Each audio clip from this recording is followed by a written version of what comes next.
الصلاة والسلام عليك يا حبيب الله.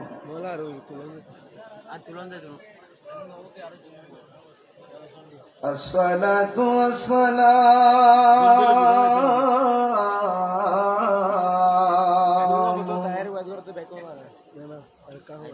عليك يا شفيع المذنبين.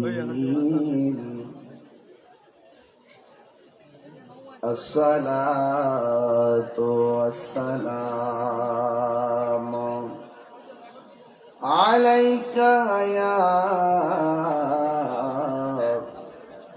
رحمة للعالمين. الحمد لله الحمد لله رب العالمين خالق السماوات والأرضين. الصلاة والسلام على أشرف الأنبياء والمرسلين وعلى آله وأصحابه وأزواجه وذريته أجمعين. الذي أرسله بالحق بشيرا ونذيرا وداعيا إلى الله بإذنه وسراجا منيرا. إن الله وملائكته يصلون على النبي. اللهم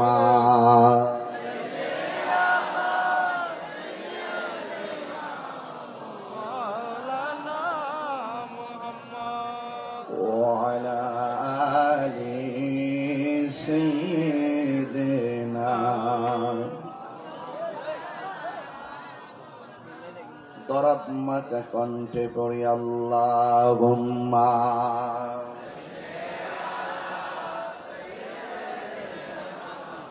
মাওলানা মুহাম্মদ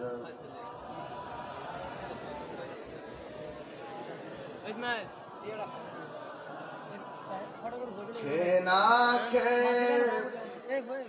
দিন প্রচারের কাজে নিজেকে দেয়াছ বিলিয়ে। তায়েফের কাফেরেরা চিনল না আলো, দুষ্ট ছেলেদের পিছু দিল লেলিয়ে। পাথরের আঘাতে ক্ষত বিক্ষত হয়ে সারা শরীর থেকে রক্ত ঝরিয়ে। হে রাসূল তোমাকে ভুলি আমি কেমন করে, হাজারো ব্যথা বেদনার পরে ফিরে আসনি তুমি আপন ঘরে। দিনের আলো তুমি ছড়িয়ে দিতে চলে গেছো মদিনায় মক্কা ছেড়ে। হে রাসূল তোমাকে ভুলে আমি কেমন করে। উপস্থিত চট্টগ্রাম রাঙ্গুনিয়া ইমামে আলা হযরত সুন্নি পরিষদের উদ্যোগে পূর্ব সৈয়দবাড়ি মরিয়মনগর অনুষ্ঠিতব্য তাজদারে মদিনা সুন্নি কনফারেন্স জশ্নে জুলুসে পবিত্র ঈদ মিলাদুন নবী সাল্লাল্লাহু আলাইহি ওয়াসাল্লাম উপলক্ষে আজ মুশান মাহফিলের সম্মানিত উদ্বোধক জনাব মোহাম্মদ জাহাঙ্গীর আলম সাহেব, মেহমানে আলা রাহাতিয়া নঈমিয়া নকশবন্দিয়া দরবার শরীফের সাজাদানশীন পীরে তরিকত হযরতুল হাজ আল্লামা ওবায়দুল মুস্তাফা নঈমি আশরাফি নকশবন্দি মন্দাজিল্লাহুল আলী বক্তব্য রেখেছেন সুন্নিয়তের বলিষ্ঠ কণ্ঠস্বর বিশিষ্ট মিডিয়া ব্যক্তিত্ব ঢাকা শাহজাহানপুর গৌসুল আজম জামি মসজিদের সম্মানিত খতিব মিশর আল আজহার বিশ্ববিদ্যালয়ের সাবেক ভিপি আমার সহযোদ্ধা স্নেহাস্পদ আল্লামা সৈয়দ মৌলানা মোহাম্মদ হাসান আল আজহারি সাহেব, বক্তব্য রেখেছেন মৌলানা মোহাম্মদ আবু বিন তাইন আইয়ুব আলী কাদরি সাহেব, হাফেজ মৌলানা মোহাম্মদ আনোয়ার হোসেন সাহেব। নায়েত রাসূল পরিবেশন করেছেন বিশিষ্ট শায়ের ও নাট্যকার স্নেহাস্পদ জান আলম রাজা কাদরি। আজকের মাহফিলের সম্মানিত সভাপতি পূর্ব সৈয়দবাড়ি শাহজাহান মসজিদের সম্মানিত খতিব হযরত আল্লাহ মাওলানা মুহিউদ্দিন নাসারি সাহেব। আর কিছুক্ষণ পূর্বে আপনারা স্ক্রিনে যার মূল্যবান বক্তব্য শুনেছেন, যিনি এই মাহফিলটার জন্য অনেক অধীর আগ্রহ আর এই সংগঠনের জন্য যিনি নিবেদিত প্রাণ হিসাবে তিনি দায়িত্বশীল হয়ে এই এলাকার যুবকদেরকে নিয়ে ইমামে আলা হযরত সুন্নি পরিষদ চালিয়ে যাচ্ছেন, ইমান আকিদা নৈতিকতা আর মানবিকতার ভিত্তিতে যিনি এই সংগঠনটিকে এগিয়ে নেওয়া, এই এলাকার সামাজিক ব্যবস্থার অবকাঠামোকে অনেক দূরে এগিয়ে নেওয়ার জন্য খুব সুন্দর বক্তব্য রেখেছেন, যিনি অনিবার্য কারণবশত আজকে উপস্থিত হওয়ার কথা থাকলেও তিনি উপস্থিত হতে পারেননি, জনাব মোহাম্মদ শাহেদ আশরাফি সাহেব। আমি আমার পক্ষ থেকে প্রিয় ভাইজানকে ধন্যবাদ জানাই। এবং আজকে যারা আপনারা বৈরী আবহাওয়ার ভিতরে কাঁধে কাঁধ মিলিয়ে কেউ বসে আছেন, কেউ দাঁড়িয়ে আছেন, কেউ কাদাযুক্ত অবস্থায় দাঁড়িয়ে আছেন, আপনাদের সকলকে আমার পক্ষ থেকে অভিনন্দন জানিয়ে যে মহান রব্বে করিম ইচ্ছে করলে মেঠো মেঠো বৃষ্টি, ঝিমঝিম রিমঝিম বৃষ্টি না দিয়েও মুষলধারে বৃষ্টি দিতে পারতেন। মুষলধারে বৃষ্টি না দিয়ে আমাদেরকে ওয়াজ শোনার মতো এই পর্যন্ত উপযোগী পরিবেশ করে রেখেছেন। সেই মহান রব্বে করিমের শুকরিয়া তান আদায় করে একবার কণ্ঠটা উজাড় করে পড়ুন আলহামদুলিল্লাহ। লাখ কোটি দরুদ ও সালাম ওই নবীর নূরানি কদম মুবারকে, যিনি হায়াতুন নবী, নূর নবী, গায়বের খবর দেনে ওয়ালা হুজুর পুর নূর সাল্লাল্লাহু তাআলা আলাইহি ওয়াসাল্লামের উম্মত হিসাবে আল্লাহ পাক আমাদের সকলকে কবুল করেছেন। শুকরিয়া তান আবারও পড়ি আলহামদুলিল্লাহ। ইন্তেজামিয়া কমিটির পক্ষ থেকে আমাকে একটি বিষয় দেওয়া হয়েছে, এখানে উল্লেখ করা আছে। বিষয়টি হলো নারী ও পুরুষের পর্দা এবং কবর হাসর সম্পর্কে আলোচনা। কোরআন সুন্নাহর আলোকে উল্লিখিত বিষয়ে সুরালু অত্যন্ত সুর কণ্ঠে তাফসীর করার জন্য আমাকে অনুরোধ করেছেন। আপনারা যারা এসেছেন বলুন ইজ্জতের মালিক কে? ভালো কাজে অনেক বাধা থাকে, সৎ কাজে অনেক বাধা থাকে। বাধা উপেক্ষা করে যেই সত্য কাজের দিকে ধাবিত হয়, সেই ধাবিত হওয়ার শক্তিটা অনেক বেশি হয়। কারণ স্রোতের প্রতিকূলে যখন বাদ দেওয়া হয়, স্রোতের গতি দ্বিগুণ বেড়ে যায়। আজকের এই রাঙ্গুনিয়ার মানুষ, আজকে আপনারা উপস্থিত হয়ে প্রমাণ করেছেন মরিয়মনগরের মানুষ সত্যিকার অর্থেই নবী বান্ধব মানুষ। তা আমাকে যে বিষয় দিয়েছেন, আপনারা হয়তো অনেক কষ্ট করে বসে আছেন, আমি আরো আগে আসতে পারতাম। আপনাদের যে রোড, এই রোডে যে এত সিএনজি চলে আমি ভাবছিলাম না। অনেক সিএনজি চলে, তো সিএনজিদেরকে মায়া করতে করতে করতে করতে আস্তে আস্তে আসতে হয়েছে। তো যাই হোক, রাব্বে কারীম আমাদের সকলকে শেষ পর্যন্ত মাহফিলটা করার সুযোগ দিচ্ছেন, এতে আমরা অনেক সন্তুষ্ট। বলুন আলহামদুলিল্লাহ। আরো বড় করে বলি আলহামদুলিল্লাহ।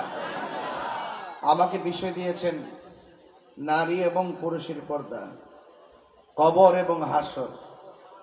অনেক লম্বা বিষয়। পর্দা কেন করবেন? নামাজ কেন পড়বেন? সামনে কবর আছে। দুনিয়াতে ভালো কাজ কেন করবেন? সামনে কবর আছে। দুনিয়াতে সৎ কাজ কেন করবেন? মন্দ থেকে কেন বিরত থাকবেন?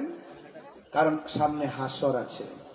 তাহলে কবর হাসরকে সামনে রেখে নারীর পর্দা, পুরুষের পর্দা, এই পর্দার আলোচনা খুব গুরুত্বপূর্ণ। নামাজ যেমন ফরজ, পর্দাও তেমন ফরজ।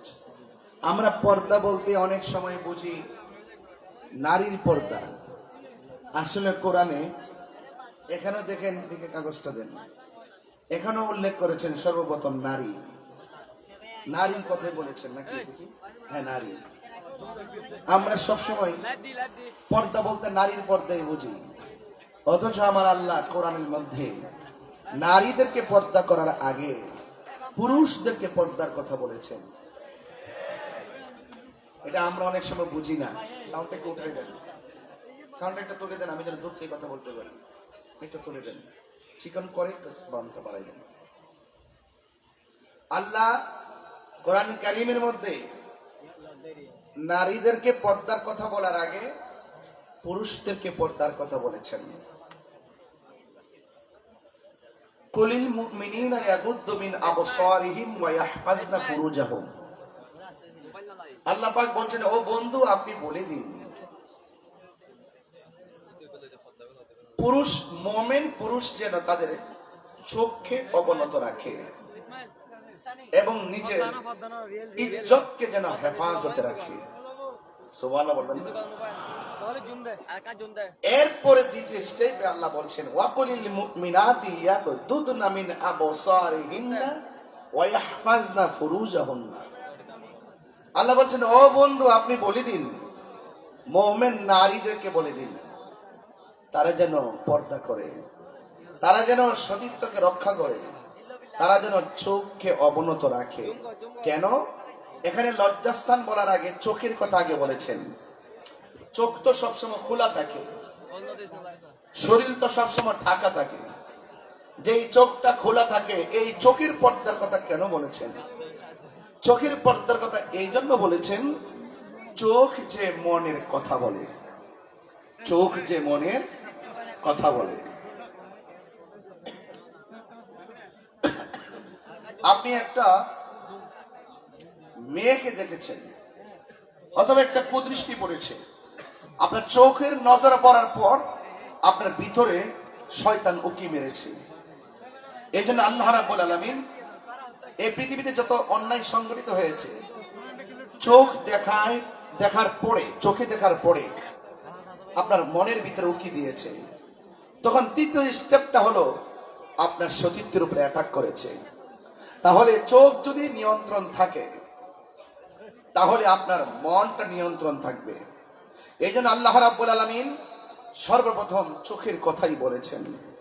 আমার যুবক ভাইরা, পায়ে হাত রেখে বলবো, আজকের ওয়াজ শুধুমাত্র ওয়াজ হিসেবে নয়, নিজের ব্যক্তি জীবনে, পারিবারিক জীবনে, সামাজিক জীবনে আজকের ওয়াজের প্রতিফলন চাই। ঈমান, আকীদা, নৈতিকতার ভিত্তিতে নিজের ব্যক্তি জীবনকে সাজাতে পারলেই ঘরটাকে সাজানো সম্ভব। ঘরটা সাজাতে পারলেই মরিয়মনগর সাজানো সম্ভব। মরিয়মনগর সেজে গেলে এই ইউনিয়নটা সাজা সম্ভব। একের পর এক ইউনিয়ন যখন সেজে যাবে, তখন পুরো রাঙ্গনিয়াই নবীর প্রেমের বাগান হয়ে যাবে। স্টেপ আছে, আগে নিজেকে চিনতে হবে। এখন পুরুষের কথা কেন আগে বলেছে সেটা একটা কথা। আর রিজালু কাওয়ামুনা আলান নিসা, পুরুষ হলো নারীদের পরিচালক। পুরুষ কি? পুরুষ হলো নারীদের পরিচালক। এই জন্য পুরুষকে অফকোর্স নারীদের প্রতি, সংসারের মেয়ের প্রতি, সংসারের পরিবারের প্রতি বড় দায়িত্ব রয়েছে। এই দায়িত্বগুলো যদি পুরুষ পালন করতে ব্যর্থ হয়, আপনারা বলুন সেই পুরুষ, সে দায়িত্বশীল ব্যক্তি হিসাবে তার দায়িত্ব সম্পর্কে আল্লাহর কাছে জিজ্ঞাসিত হতে হবে। এতে কোনো সন্দেহ আছে? এই পৃথিবীতে সব মানুষ যার যার দায়িত্ব সম্পর্কে জিজ্ঞেস করা হবে। আপনি ভাবতেছেন যে আপনার মেয়েকে পর্দার কথা বলছেন না, আপনার মেয়ে যেভাবে খুশি সেভাবে চলছে, আপনি ভাববেন না যে আপনি বাবা হিসাবে বেঁচে যাবেন। এই মেয়ে আপনার বিরুদ্ধে হাসরের মাঠে দাঁড়াবে যে আমার বাবা আমাকে পর্দার কথা বলে নাই। এজন্য যার যার যে দায়িত্ব আছেন, দায়িত্বশীল ব্যক্তিগুলো প্রত্যেকের দায়িত্ব সম্পর্কে জিজ্ঞাসিত হবেন হাসরের ময়দানে। আপনি নামাজ পড়তেছেন, ফজর আজান হয়ে গেল, আপনি নিজে নিজে লাঠি ভর করে মসজিদে চলে গেলেন, আর আপনার সন্তান সারা রাত মোবাইল দেখে দেখে ফজর আজানের পর ঘুমালো। আপনি ভাবতেছেন যে ছেলেটা সারা রাত সজাগ ঘুমাক, স্বাস্থ্যটা নষ্ট হয়ে যাবে উঠে গেলে। আপনি ভাববেন না যে আপনার সন্তান আপনাকে ছেড়ে দিবে। হাসরের মাঠে আপনার সন্তান আপনার বিরুদ্ধে নালিশ করবে যে আমার বাবা আমাকে বলে নাই। বুঝতে পেরেছেন? একটা সুন্দর নাম রেখেছেন, ভাবতেছেন যে যা মন চায় তাই নাম রেখে দেই। হাসরের মাঠে প্রত্যেক ডাক দেওয়া হবে তার সন্তানের নাম, বাবার নাম ধরে। এই এমুকের ছেলে এমুক, এমুকের ছেলে এমুক, এমুকের ছেলে এমুক। আপনার সন্তানের নামটা যদি কোরআন সুন্নাহর সঙ্গে সাংঘর্ষিক হয়, আপনার সন্তান আপনার বিরুদ্ধে অভিযোগ করবে। তো সেই জন্য আপনি, আমি, আমরা সবার দায়িত্ব আছে। বড় ভাই হিসাবে দায়িত্ব আছে ছোট ভাইকে ম্যানেজ করা, বাবা হিসাবে দায়িত্ব আছে সন্তানকে ম্যানেজ করা। তো আমরা যদি এই ইত্যাদি বিষয়গুলো যদি আমরা দিলে মনে প্রাণে আমরা যদি ধারণ করতে পারি, নিঃসন্দেহে মরিয়মনগর একটি আদর্শ গ্রাম হিসাবে প্রতিষ্ঠিত হবে। কথা বলেন ঠিক কিনা? আর ইমামে আলা হযরত যে সুন্নি যুব সংগঠন, এটা তো হলো একটা ইমানের একটা টাওয়ার। এই মাসলাকের উপরে ইমামে আলা হযরত আজিমুল বরকত হুজ্জতুল্লাহ ফিল আরদিন ইমামুল মুসলিমিন ইমাম আহমদ রেজা খাঁ ফাজিল বেরলভী রহমাতুল্লাহ আলাইহি, তিনি শুধুমাত্র একজন আশিক রাসূল ছিলেন না। বাতিল যখন বারেকটা মৌলবী আইনে নবীর বিরুদ্ধে লেখনী শুরু করেছে, ঠিক ওই মুহূর্তে লেখার পরিবর্তে লেখা দিয়ে বাতিলদের সকল দলিলকে খণ্ডন করে সত্যিকার আহলুস সুন্নাত ওয়াল জামাতের নেম প্লেট যিনি আমাদের হাতে তুলে দিয়েছেন ১৫০০ কিতাব রচনার মাধ্যমে, তিনি হলেন আলা হযরত। তাহলে আপনারা অত্যন্ত যুগ উপযোগী বিষয় দিয়েছেন। আমি একটু কথা বলছি, আপনারা নিজের একটু গুছায়া বসার জন্য, দাঁড়ানোর জন্য। নিচে কি বসার জায়গা আছে? কাদা নাকি? কাদা। যারা দাঁড়িয়ে আছেন আপনার নিচে কি কাদা? তাহলে দাঁড়ার দরকার নেই। যাক, যতটুকু বসছেন আলহামদুলিল্লাহ। এবার একটু কষ্ট করে শুনেন কি করবেন। সবাই একটু জবান খুলে বলেন আলহামদুলিল্লাহ। আরো বড় করে বলেন আলহামদুলিল্লাহ। সব দুইটা বিষয় একত্র করে আমি একটা আয়াত পড়ব। এই আয়াতের ভিত্তিতেই আমাদের নিজের জীবনকে আধ্যাত্মিক ভাবে সাজিয়ে বলেন শান্তির ধর্মের নাম কি? ইসলাম। এই আওয়াজে মানি না, জোরে বলুন নাম কি? ইসলাম। ইন্নাদ দীনা ইনদাল্লাহিল ইসলাম। আল্লাহর কাছে একমাত্র অ্যাকসেপ্টেবল রিলিজিয়ন হলো ইসলাম। ইসলাম হলো শান্তির নাম, ইসলাম হলো মানবতার নাম, ইসলাম হলো ভ্রাতৃত্বের নাম, ইসলাম হলো সাম্যের নাম, ইসলাম হলো একতার নাম। কথা বলেন ঠিক কিনা বলেন? যে ইসলাম আমরা ধারণ করি, ইসলাম শান্তির নাম। কিন্তু আমার দেশের মধ্যে ইসলাম ধর্মের নামে অনেক অধর্মের চর্চা আছে। এই অধর্মের চর্চা করা যাবে না। ইসলাম এমন একটা ধর্ম, যেই ধর্ম শুধুমাত্র মুসলমানদেরকে পালন করতে উৎসাহিত করে না, বরং মুসলমানদের ধর্মের বাইরে যারা হিন্দু আছে, আজকে তো আসার সময় দেখলাম চট্টগ্রামের মধ্যে হিন্দুদের অনুষ্ঠান হচ্ছে। মুসলমান রাস্তা দিয়ে আসা যাওয়া করতেছে, তাদের অনুষ্ঠান তারা করতেছে, আমাদের অনুষ্ঠান আমরা করতেছি। ইসলাম শুধুমাত্র মুসলমানদেরকে দিন পালন করতে উৎসাহিত করে না, বরং ইসলামটা অন্যান্য ধর্মের নিরাপত্তা দেওয়ার জন্য উৎসাহিত করে। কথা বলেন ঠিক কিনা? 32টা দাঁতের ভিতরে জিহ্বাটা যেমন নিরাপদ, আমার দেশে অন্য ধর্মের মানুষগুলো আমাদের কাছে আর চাইতে বেশি নিরাপদ থাকা লাগবে। এই জন্য অন্যান্য ধর্মের মানুষদের উপর হস্তক্ষেপ করা যাবে না। ও যুবক ভাইরা, ইসলাম বড় শান্তির নাম। ইসলামে তো কঠিন নয়, ইসলাম অনেক সহজ। তাই তো আমার নবীর গাল মোবারকে এক ইহুদি থাপ্পড় দিয়েছিল। জুরি জুরি কি নাউজুবিল্লাহ বলা যাবে না। ওমর রাদিয়াল্লাহু তাআলা আনহু বলেন, ইয়া রাসূলুল্লাহ, আমার সামনে আপনাকে থাপ্পড় দিয়েছে, তার কল্লাটা আমি ফেলে দিব। আমার নবী বলে, ওমর উসকুত, চুপ করো, সবর সবর, ধৈর্য ধারণ করো। এ ওমর, একটু দাঁড়াও। আল্লাহর হাবিব ইহুদির সামনে গেল, তার হাত ধরলেন, ধরে বললেন, এ আল্লাহর বান্দা, তুমি যে আমার গালের মধ্যে থাপ্পড় দিয়েছো, তোমার হাতের মধ্যে কোনো ব্যথা পাইছনি? তোমার হাতের মধ্যে কোনো ব্যথা পাইছনি? ইহুদি ডাক দিয়া কয়, ও জগৎবাসী, এটা কেমন নবী রে, যেই নবী নিজের ব্যথার কথা চিন্তা না কইরা আমার ব্যথার কথা চিন্তা করেছে। এই নবীকে আর দ্বিতীয় থাপ্পড় মারা যায় না। ওই নবীর কাছে কালিমা পইরা মুসলমান হওয়া যায়।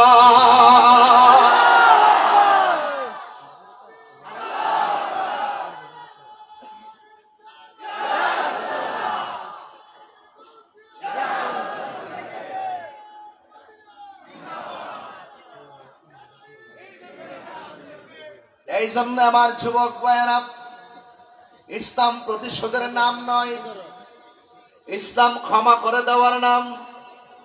যারা কবরে চিন্তা করে, যারা আখিরাতে জবাবদিহিতার ভয় করে, এরা সর্বপ্রথম মানুষকে মানুষ হিসাবে জানে, এরপরে মুসলমান হওয়াতে শুকরিয়া আদায় করে, মুমিন হওয়ার ক্ষেত্রে নিজেকে গর্ববোধ মনে করে, নবীর প্রেম সিনার মধ্যে আসার কারণে ইহকাল পরকাল নিজের জীবনকে ধন্য মনে করে।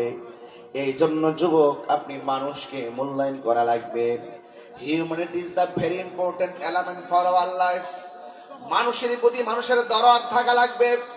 নিজের চোখের সামনে যদি হিন্দু বাড়িতে আগুন লাগে গো, জল তুলে পানি তুলে হিন্দুর বাড়ির আগুন নিবাইতে হবে, এটার নাম ইসলাম। কথা বলেন ঠিক কিনা?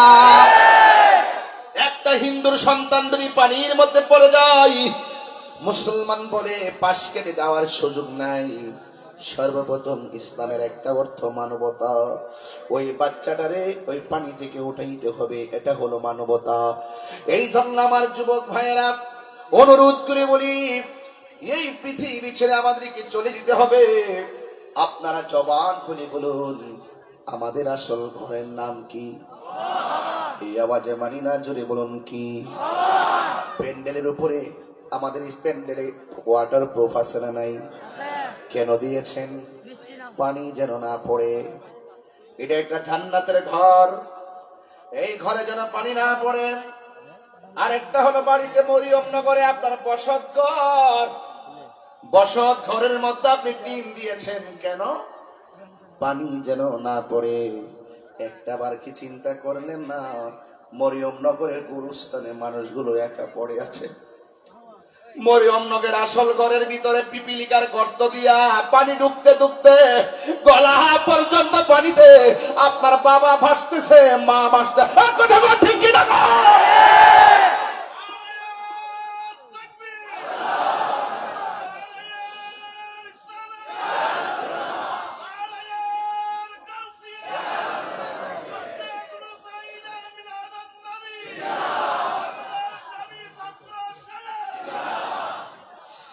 একটা বার খেয়াল করে দেখেন, আপনার মা কবরে পড়ে আছে। একটা বার চিন্তা করো, আপনার বাবা কবরে পড়ে আছে। আরেকটা বার চিন্তা করেন, বাবা পড়ে আছে, আমিও তো পড়ে থাকবো। যখন থাকবো, এখানে আপনার অনেক হিসাব আছে। গেছে তো গেছে, আসে দিনটা বড় ভয়ঙ্কর। যারা চলে গেছে, চলে গেছে রবের কাছে। ঠিক কিনা বলেন?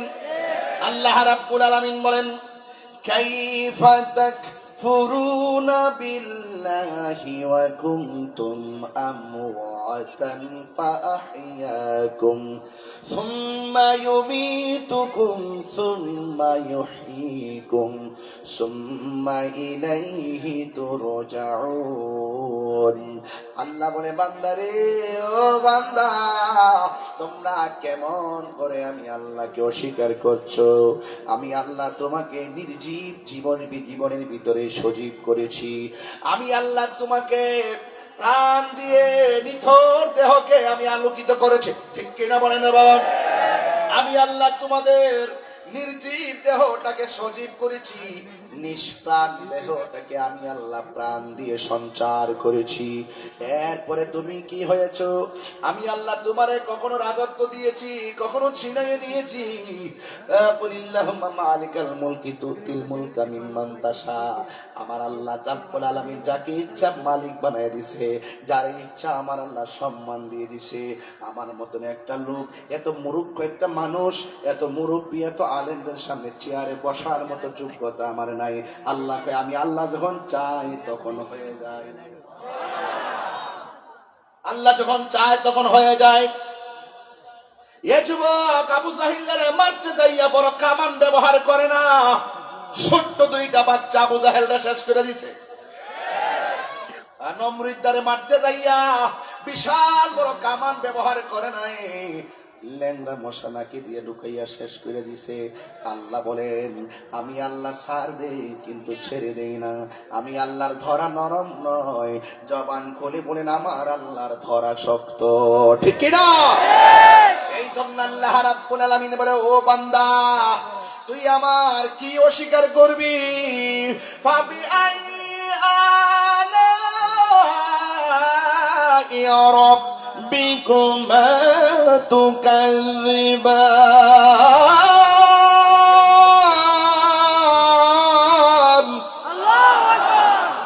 আল্লাহ বলে বান্দা রে তুই আমার কোন কোন নিয়ামতকে অস্বীকার করবি তুই ছিলি মুর্দা আমি আল্লাহ তোরে জীবন দিলাম জীবন দেওয়ার পরে আমি তাহিরি বক্তা হয়ে গেলাম জীবন দেওয়ার পরে কেউ চেয়ারম্যান হয়ে গেল জীবন দেওয়ার পরে কেউ এমপি হয়ে গেল জীবন দেওয়ার পরে কেউ টিনের ঘরের মালিক হয়ে গেল আল্লাহ কয় ও বান্দা রে তিনবার কোন আল্লাহু আকবার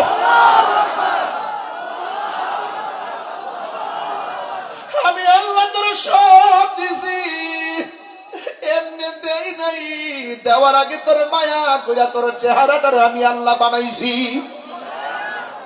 আমি আল্লাহ তোর মালের মালিক বানাইবার আগে আমি আল্লাহ তোর ধনের মালিক বানাইবার আগে আমি আল্লাহ তোর পদের মালিক বানাইবার আগে গো আমি আল্লাহ নিজের হাত দিয়া তোর চেহারাটারে বানাইছি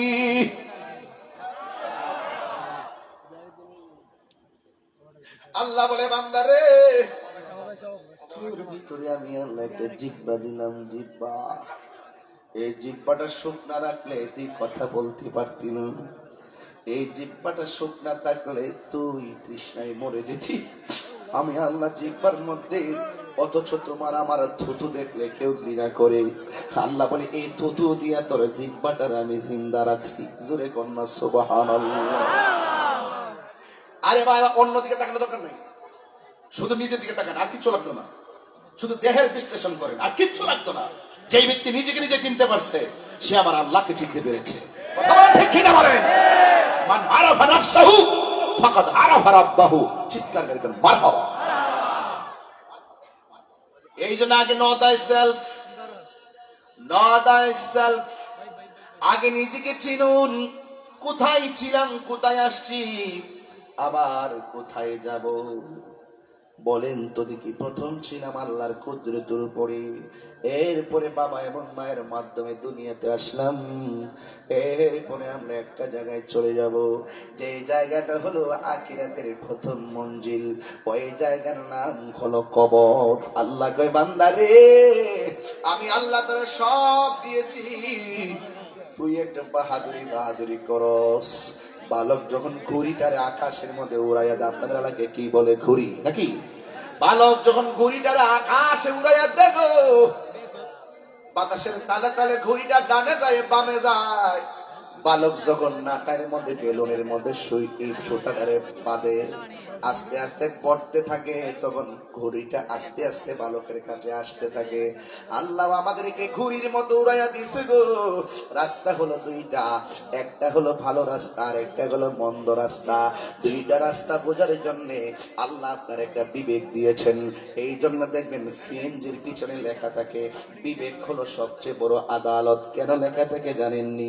সিএনজিটা হলো ছোট, পিছনে আবার লেখা থাকে আমি ছোট, আমাকে মারবেন না। যদি বিবেক থাকে ট্রাকওয়ালা ছোট সিএনজিতে ধাক্কা দিবে না। কথা কোন ঠিক না? এই সমাজের ভিতরে অনেক গরিব মানুষ আছে না না? আরে আল্লাহ তোমার সম্পদ দিছে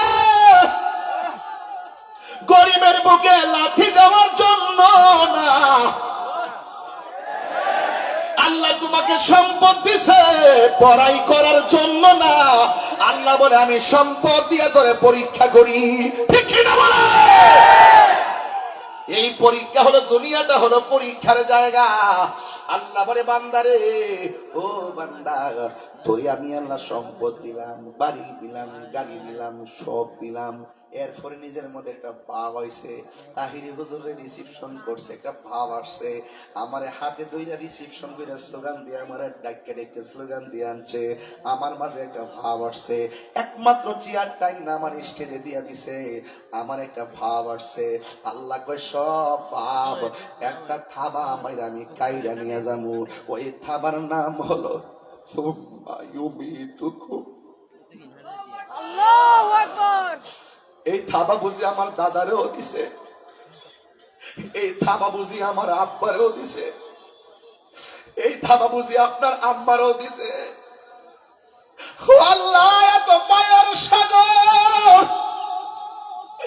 এত মায়া কইরা তুমি দুনিয়া সাজাইছো গো। সন্তানের কাছ থেকে মারে ঠুসপিরা কাইরা লইয়া গেছো, এই ইউনিয়ন থেকে চেয়ারম্যান কাইরা লইয়া গেছো, এই জেলা থেকে আসন থেকে এমপি কাইরা লইয়া গেছো। ও আল্লাহ, রাঙ্গুনিয়ার মরিয়ম নগরের বাবা আমার মালিক রেখাটা দিয়া বলো আল্লাহ। মওত কাসিন কুল্লু নাসিন শারিবুন কবর বাইতিন কুল্লু নাসিন দাখিলুন কবর বাইতিন কুল্লু নাসিন দাখিলুন মুশকিলে আসান ফরমা রঞ্জ গম সব দূর কর সাহেবে জুদ সুখাশে রে খুদা কি ওয়াস্তে। চিৎকার মেরে কি আল্লাহু আকবার বলা যাবে না? যেহেতু বৃষ্টি কাদা যুক্ত মাটিতে আপনারা বেশি সময় লম্বা করব না, আপনারা জবান খুলে গন মৃত্যুবরণ করতে হবে বিধান কার? আল্লাহ বলে আমি তোরে একটা থাবা মাইরা তোর সব পজিশন বন্ধ। কয় থাবা নাকি? কয় সুম্মা ইউমিতুকুম, অতঃপর আমি আল্লাহ তোরে মৃত্যু দিব।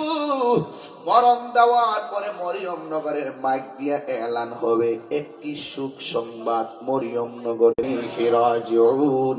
একটাবারে খেয়াল করে দেখেন না, এই মরিয়ম নগরের মসজিদে কত মানুষের মরণের এলান বেজেছে, কিন্তু আপনার এলানটা যে বাঁচবে খেয়াল আসেনি।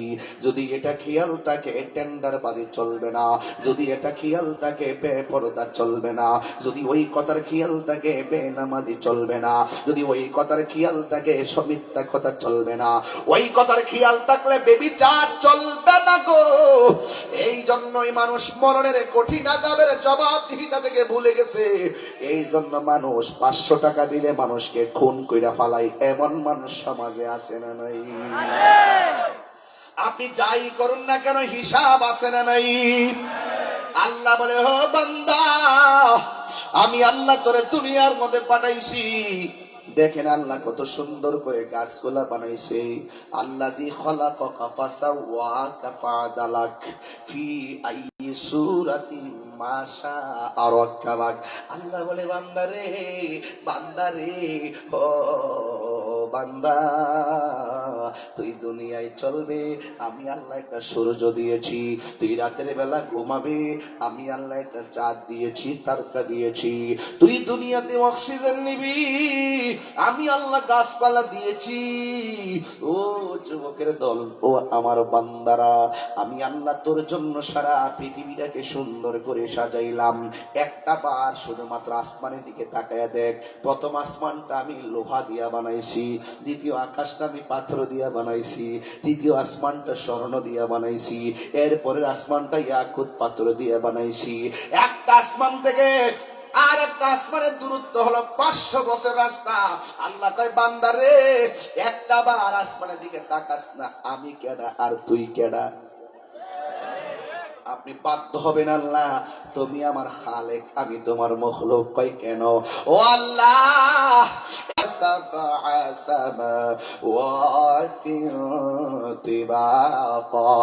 আল্লাহ রাব্বুল আলামিন 7টা আসমান বানাইছে। একটা আসমান থেকে আরেকটা আসমানের দূরত্ব হলো 500 বছর রাস্তা। কিন্তু এত ভারী আসমান বানাইতে যাইয়া আমার আল্লাহ একটা খুঁটিরও ব্যবহার করে নাই। মেহেরবান তুমি, মেহেরবান, মেহেরবান, মেহেরবান। কষ্ট হচ্ছে আপনাদের? আমার ওয়াজ কি কোনো বেলাইনে করতেছি? আপনি বলেন তো, সমাজে এই ওয়াজগুলো দরকার আছে কিনা? তো আল্লাহ তো মায়া করছে কি বাবা, আজকে কি একটা তুফান হইতে পারতো না? আজকে কি একটা মুসলধারে ঢল হইতে পারতো না? এই বান্দা, এই কমিটির পোলাপাইন সাজদা দিয়ে পড়ে থাকলো, আল্লাহ যে কত মেহেরবান, তার শুকরিয়া আদায় হবে না। কথা বলেন ঠিক কিনা? যে গরম ছিল, একটু হালকা ঠান্ডা দিয়ে আমাদেরকে উপযোগী করে দিয়েছেন। আল্লাহ শুধু পরীক্ষা করেন, শুধু পরীক্ষা করেন। বলেন না, মেহেরবান তুমি, মেহেরবান, মেহেরবান তুমি, মেহেরবান। একটু দেন, সাউন্ডটা বাড়াই দেন। মেহেরবান তুমি, মেহেরবান, মেহেরবান তুমি, মেহেরবান। আমি পাপী গুনাহগার, তুমি ছাড়া কে আছে আর? ক্ষমা করো ও গো প্রভু, তাওবা করি বারে বার। ইয়া রহিমু ইয়া কারিমু মেহেরবান, ইয়া রহিমু ইয়া কারিমু মেহেরবান, মেহেরবান,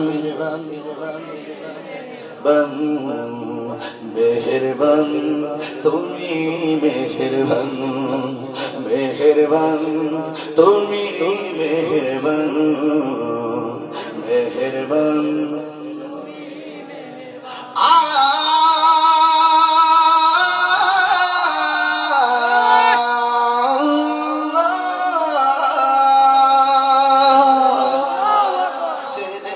জেনে হাজার বাপে সাগরে ডুব দিয়েছি, পথারিয়ে ভুলে বুঝে না বুঝে হাজার বাপের সাগরে ডুব দিয়েছি, পথারিয়ে ভুলে। নিজের প্রতি নিজের সকাল বিকাল সাজে, নিজের প্রতি নিজের সকাল বিকাল সাজে জুলুম করেছি বারে বার। ইয়া রহিমু ইয়া কারিমু মেহেরবান, ইয়া রহিমু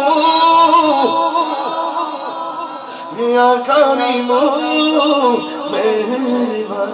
বহর সমান পাপের বোঝা মাথায় নিয়ে চলতে পারি না, ক্ষমা করো রহম দিয়ে। পাহাড় সমান পাপের বোঝা চলতে পারি না, ক্ষমা করো রহম দিয়ে। বান্দা তোমার আমি, তুমি অন্তর্যামী। বান্দা তোমার আমি, তুমি অন্তর্যামী। তোমার দিকে ফিরি বারে বার, ইয়া রহিমু ইয়া করিমু মেহেরবান, ইয়া রহিমু রহমান, ইয়া করিমু মেহেরবান। একটা জবান বন্ধ রাখবেন না, মহব্বতে মায়ার সুরে বলুন হায়াতের মালিক কে? আওয়াজ করে বলুন কে? দুই হাত তুলে বলুন কে? যাদের প্যারালাইসিস হয়েছে এরা বুঝতে হাত তোলা কত কঠিন। আল্লাহ আপনার হাত ভালো রাখছে, দুইটা হাত তুলে আল্লাহ করে আল্লাহ।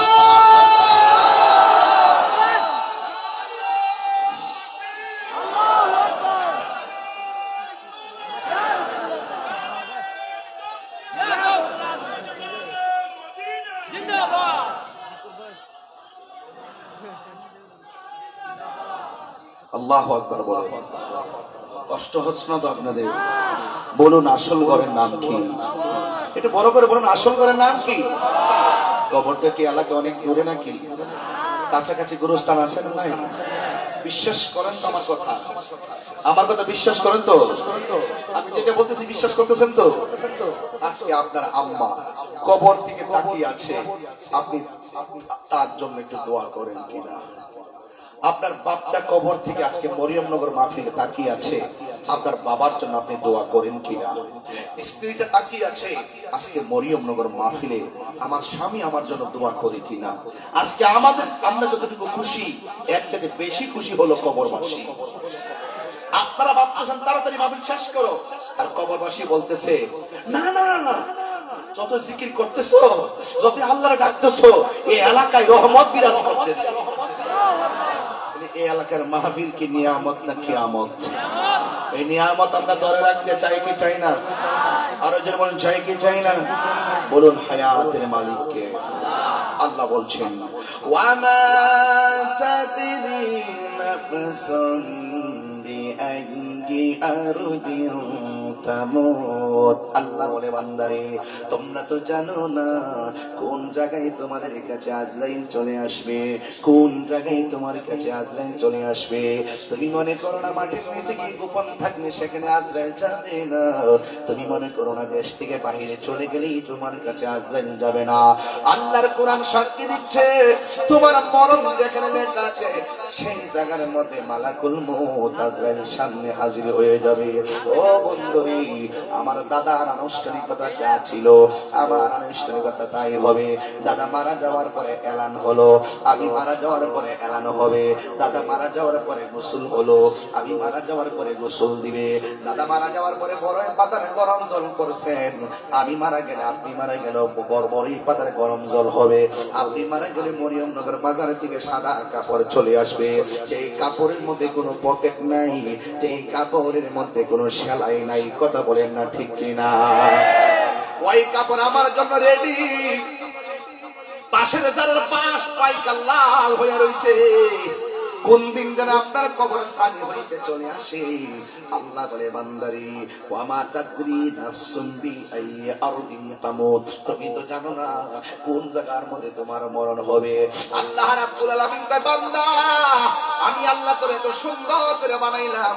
আল্লাহ ইয়া আইয়ুহাল ইনসানু মা গাররাকা বিরাব্বিকাল কারীম। আল্লাহু আকবার। ও বান্দা আমি আল্লাহ তোরে এত কিছু দিয়েছি, এরপর কিসে তোকে আমি আল্লাহ থেকে ধোঁকা দিয়ে আমি আল্লাহ থেকে তোকে কিসে বিমুখ করে রাখলো? এই জন্য বাজান আল্লাহ ওয়ালাদের সংস্পর্শে যাওয়া লাগবে।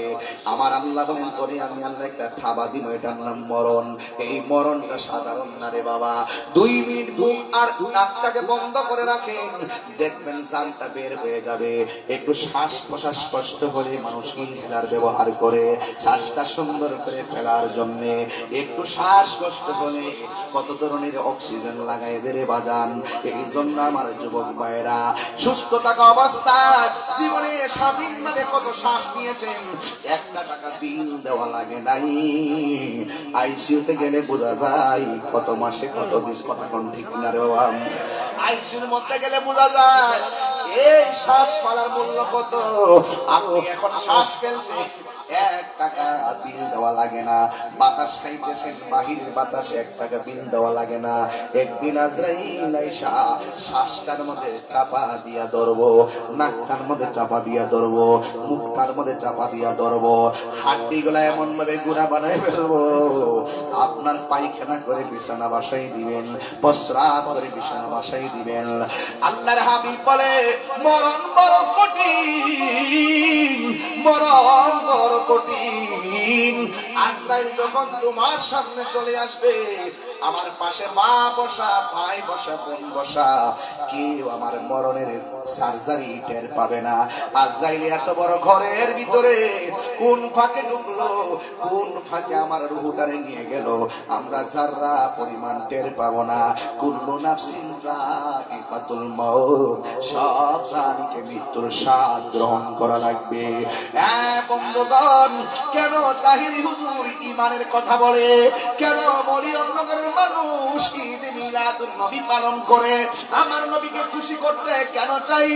নবীর মিলাদের মাধ্যমে খুশি করতে চাই। কথা বল ঠিক কি রকম?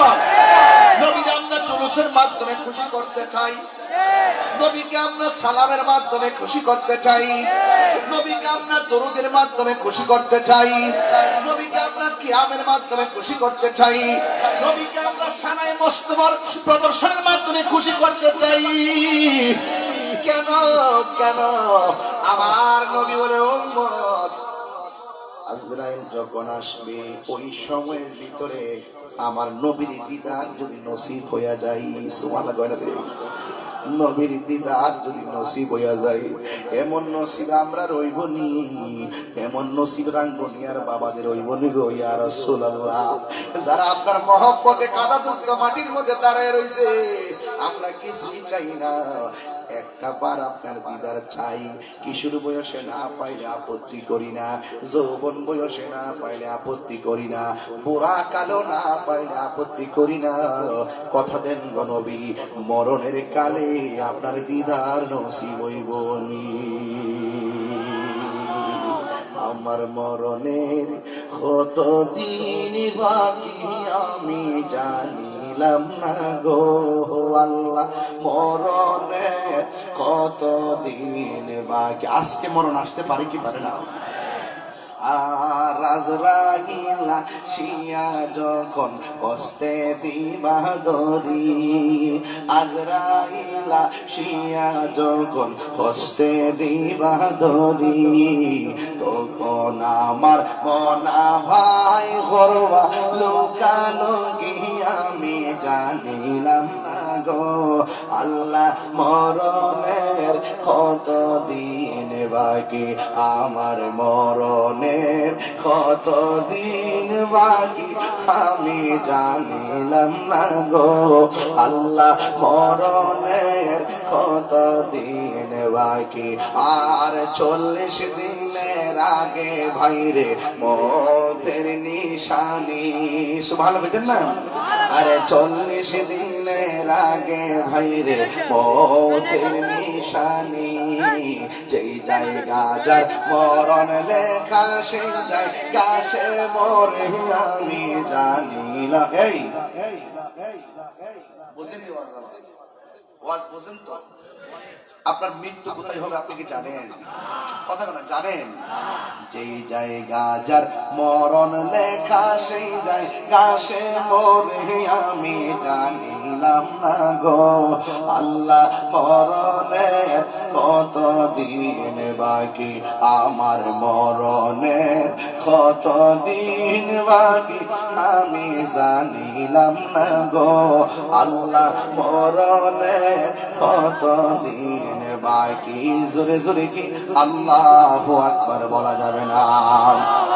হায়রে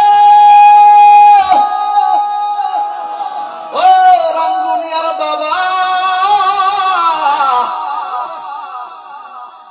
আমার নবী আপনার নবী বলে উম্মত মৃত্যু বড় কঠিন। আজরাইলের আও মারলে হাড্ডিগুলা খুলে যাবে, রগগুলা টাস টাস করে ছিঁড়ে যাবে, আর রক্ত গুলা পানি পানি হয়ে যাবে। হায়রে ওই দিন আমরা কি অবস্থা হবে? আমার নবী আপনার নবী বলেন যদি কেউ ইমানদার হয় ইমানদারের সামনে আজরাইল কঠিন ভাবে আসবে না। এই মরিয়ম নগরে ইমানদারের সামনে আজরাইল ঘরের দরজায় দাঁড়ায় একটা সালাম দিব, সালাম দিব, সালাম দিব। এই সালাম আমরা চাই কি চাই না? আরো বড় করে বড় চাই কি চাই না? আজরাইলে সালাম দিয়া আপনার মাথার কাছে গিয়া বসবে, হাতের আঙ্গুল গুলোরে চিরুনি বানায়া দিবি, এই চিরুনি দিয়া মাথার চুলগুলো আশ্রয় আশ্রয় দিব। এবার ইমানদার একটা ঘুম ঘুম ভাব আসবে।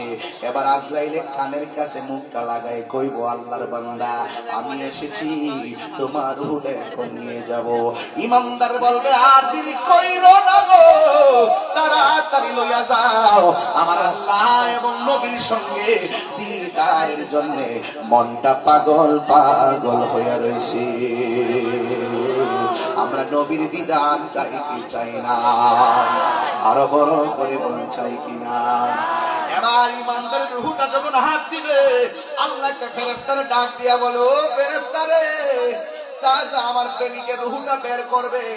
জান্নাত থেকে একটা সাদা কাপড় লইয়া যায়, এই রূহটারে সাদা কাপড়ের মধ্যে বাইন্ডিং কইরা আসমানের দিকে উড়াল দিবি। এবার ইমানদের রূহটারে লইয়া প্রথম আসমানের মধ্যে যাবে। প্রথম আসমানের ফেরেশতা সালাম দিবে, দ্বিতীয় আসমানের ফেরেশতা সালাম দিবে, তৃতীয় আসমানের ফেরেশতা সালাম দিবে, চতুর্থ আসমানের ফেরেশতা সালাম দিবে, পঞ্চম আসমানের ফেরেশতা সালাম দিবে, ষষ্ঠ আসমানের ফেরেশতা সালাম দিবে, সপ্তম আসমানের ফেরেশতা সালাম দিবে।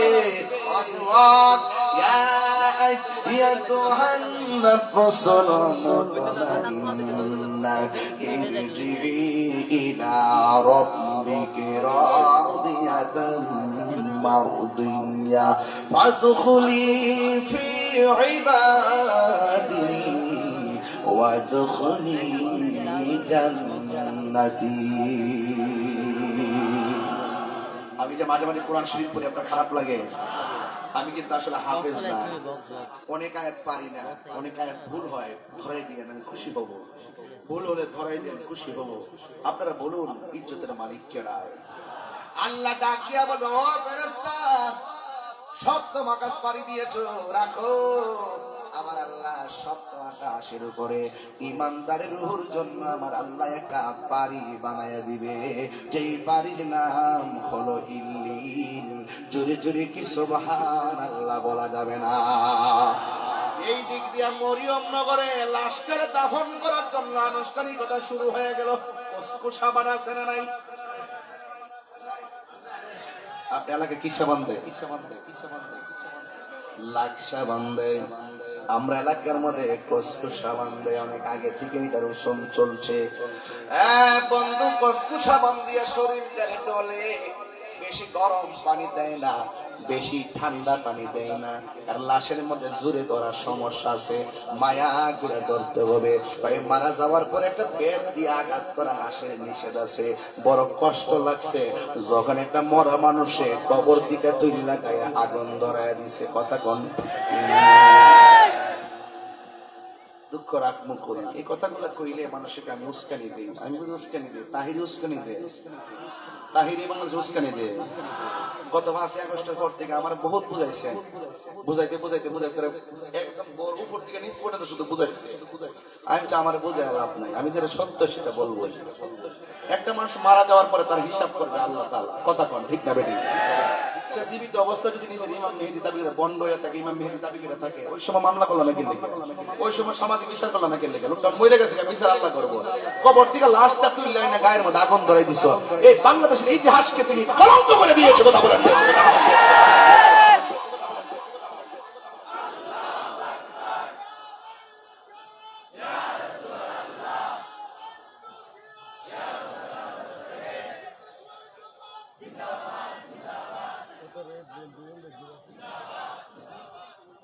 আলহামদুলিল্লাহ, এখন আমরা ভালো আছি, ঠিক কিনা? আমরা সুন্নিরা কি 2 না 1? আর কি 2 আছে? সত্যি করে 2 আছে? পীরে পীরে ভাগ আছে, সুন্নি সুন্নি ভাগ আছে। এবার আমরা 1, যেদিকে যামু কেন্দ্রীয় নির্দেশে একদিকে যামু, যারে দিমু একসাথে দিমু। রাজনীতি করি আর না করি, একটা ভোটের মালিক তো আছি, কথা বলা ঠিক কিনা? এবার জবাব হবে ইনশাআল্লাহ। ভুলেতে জবাব হবে না, ফেলাতে জবাব হবে। তুমি কে আমি কে, তুমি কে আমি কে, নীরব না বিপ্লব, নীরব না বিপ্লব, মসলকে আলা হলো।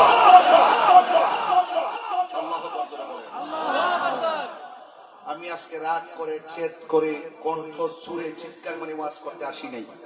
আমার বিষয় দিয়েছেন নরম, আমি ঠান্ডা মাথায় ওয়াজ করতেছি। কিন্তু যখন কবরে লাশের প্রশ্ন আসছে, আমি তাদেরকে মিস কল দিয়ে স্মরণ করাই দিচ্ছি, যারা লাশ পুড়িয়েছে কবর থেকে, তোমরা নিকৃষ্ট সন্তান, কথা বলেন ঠিক?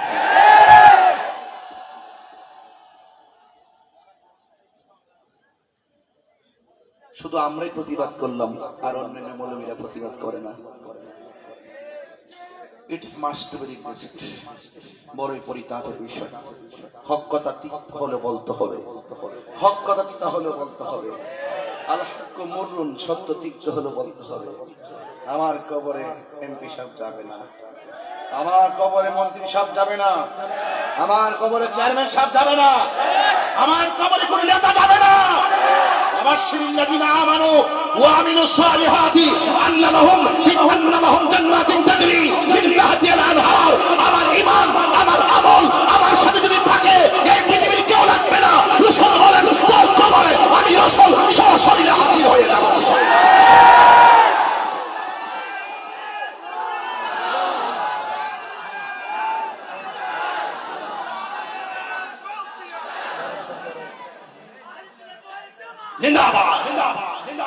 নবী কবরে আসার ক্ষমতা আছে না নাই? বাবা মানুষ দলিলের বাইরে বলছি, সত্যি করে বলেন, মাথায় কি আছে? মাথায় কি আছে? কবরের ড্রেসের রংটা কি? পকেট আছে?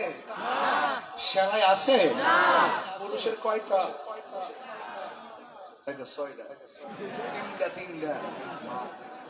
কয়টা?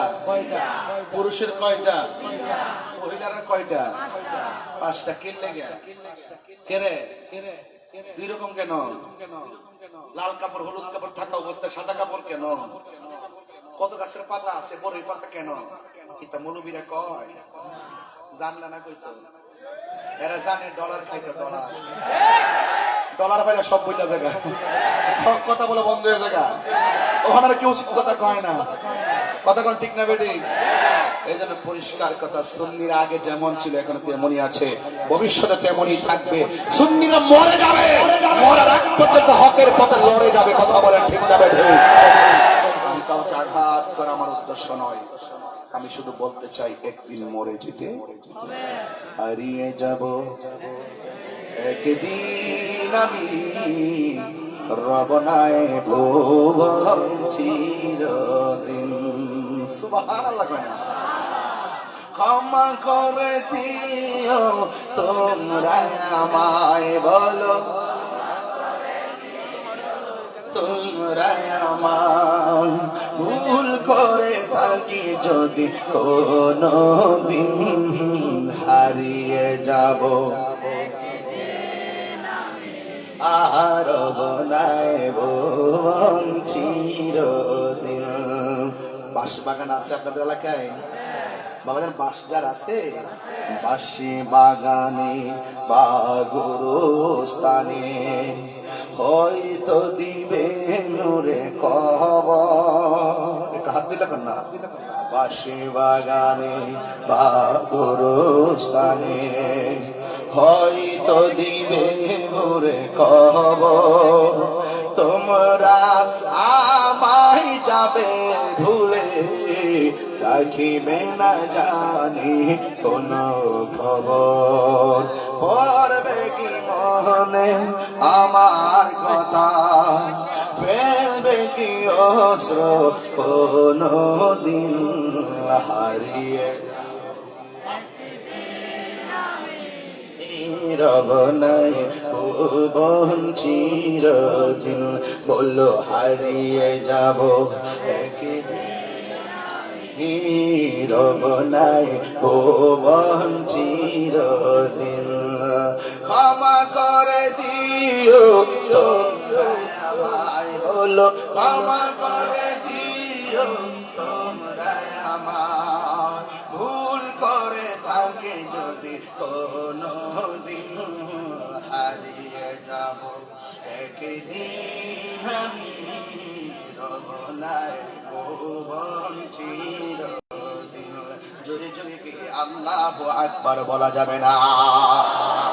কবরের মধ্যে প্রশ্ন করা হবে কয়টা? কয়টা করা হবে? কবরের প্রশ্ন কয়টা? এক নম্বর প্রশ্ন কে সম্পর্কে? এক নম্বর প্রশ্ন কে সম্পর্কে? আল্লাহ কি দুইজন নাই একজন?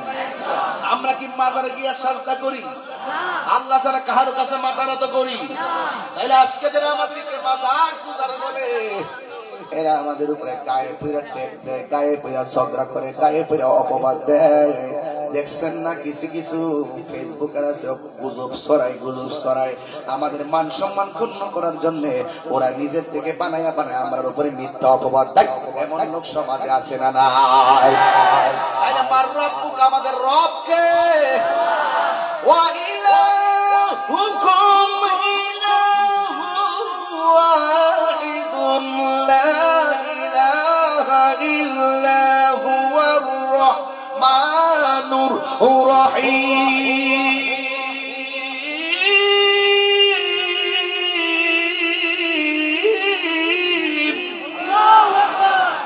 মার রব্বুকা, মার রব্বুকুম, আপনাদের রবকে। কবর তো সিঙ্গেল, এটা কার কি? এই জন্য কুম বললাম মার রব্বুকুম, তোমার রবকে। আরো জোরে, রবকে। ওয়ামা দীনুকা, ওয়ামা দীনুকা।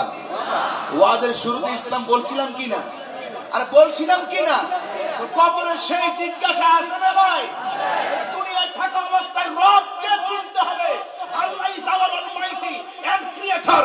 আল্লাহ আমাদের সৃষ্টিকর্তা, আল্লাহ আমাদের সর্বশক্তিমান। He is the first, last, omen, secret, ওয়াল আউয়াল, ওয়াল আখির, ওয়াল যাহির, ওয়াল বাতিন। চিৎকার মেরে মারহাবা। রবকে চিনতে হবে, চিনিয়ে সাজদা দিতে হবে। কথা বলেন ঠিক কিনা বলেন? না চিনিয়ে সাজদা দেওয়া যাবে না। আমার দেশে কিছু নামাজি আছে, দেখবেন কপালে দাগ আছে। আছে কিনা বাবা? এই তো নামাজ পড়লাম বাবা, কপালে দাগ ফেলতে পারলাম না, কষাইতে পারলাম না, দাগও ফেলতে পারলাম না। হায় হায়, কবরে কি বলবো। কিছু কিছু লোক আছে নামাজ পড়ে, প্রথম কাতারে নামাজ পড়ে, মুয়াজ্জিনকে ধমক মারে। নামাজ পড়ে আবার ইমাম সাহেবের ধমক মারে। 5,000 টাকার বেতন দেয় না, 30,000 টাকার ধমক মারে। মুয়াজ্জিনের চেহারাটা হাসরের মাঠে সবার মাথার উপরে নূরে চমকাবে। আসসালাতু খায়রুম মিনান নাম।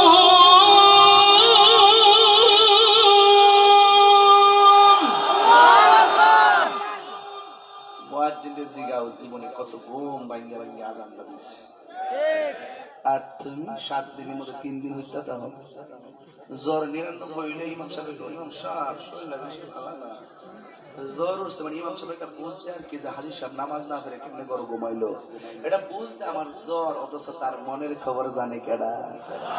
99 দিলেও তারে না। আর আইয়ুব আলাইহিস সালামকে আল্লাহ অল বডিটা ফসাইছে, অসুবিধা কি? আমার জিহ্বাটারে ভালো রাখতে কয়, কেন? এই জিহ্বা দিয়ে যেন আপনারা জিকির করতে পারেন। আর 99 জ্বর উঠলো, ইমাম সাহেব জ্বরে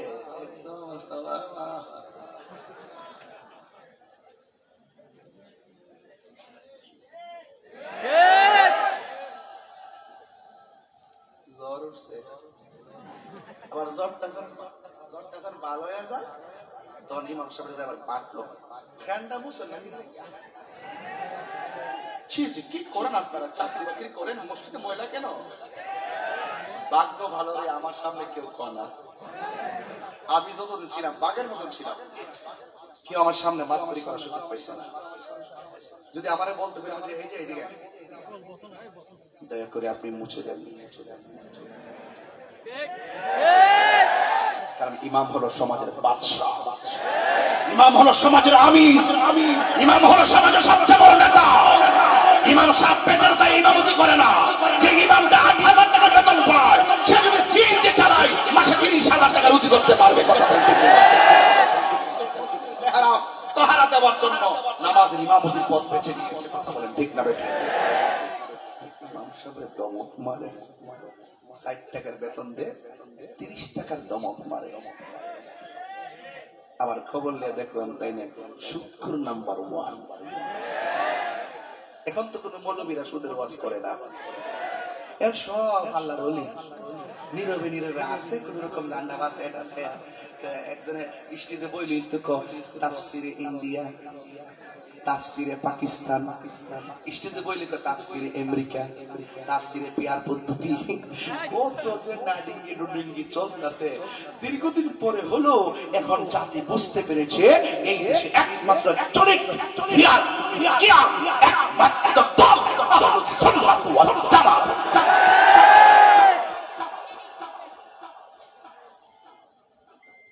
সুন্নিয়ত কি 2 না 1? আরো বড় করে বলুন, হাত তুলে বলুন। আপনাদের পায়ে হাত রেখে বলে গেলাম, আর আমরা বিচ্ছিন্ন হব কমিটি হবে কিছুদিনের মধ্যে সারা দেশব্যাপী। এই রাঙ্গুনিয়াতে ইনশাআল্লাহ যদি আমার কোনো দায়িত্ব পড়ে এমনিতে আসবো, কিন্তু মনে রাখবেন একটা কমিটিতে 20,000 লোক দোকান যায় না, একটা কমিটিতে 1-150 লোক উপজেলা নেতৃত্ব দেয়। কে পদ পাইলেন, কেউ পদ পাইলেন না, জানি একসাথে বড় যোগ্য, কিন্তু আপনি হয়তো পাইলেন না। নবীর মহব্বতের খাতিরে এই পদ পদবি নিয়ে আর নিজেদের মধ্যে ঠেলাঠেলি চলবে না। রাজা আছেন কিনা বলেন বাবা? রাজা আছেন কিনা বলেন না কেন? আল্লাহর ওয়াস্তে হাত দিয়ে বইলা গেলাম, একটা উপজেলায় 1,000 লক্ষ মানুষ, সবাই কি দেওয়া যাবে? যতটুকু পান আপনি কাজ করেন, আপনি কাজ করতে থাকেন, আর আমরা দুই থাকবো না। আমরা সবাই কি, আমার সবাই কি, আমাদের প্রভু। ওই যে শাহেদ আশরাফি ভাই তিনি বলছিলেন, আমরা কবরে ইসলামে কইছিলেন কথাটা, আমাদের প্রভু এক নবীর উম্মত, জীবন বিধান এক, ওই শিবানী কোরআন। আমাদের প্রভু এক নবীর উম্মত, জীবন বিধান এক, ওই শিবানী কোরআন। তবে কেন এক হে মুসলমান, এক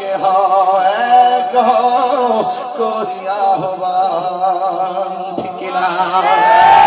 বাইতুল্লাহ মদিনা শরীফ উহুদ পাহাড়, ঘাট, একটা তো জীবন আর মরণ তো একটাই, একটাই জীবন আর মরণ তো একটাই, একই সাথে মিলে মিশে একটাই প্রাণ।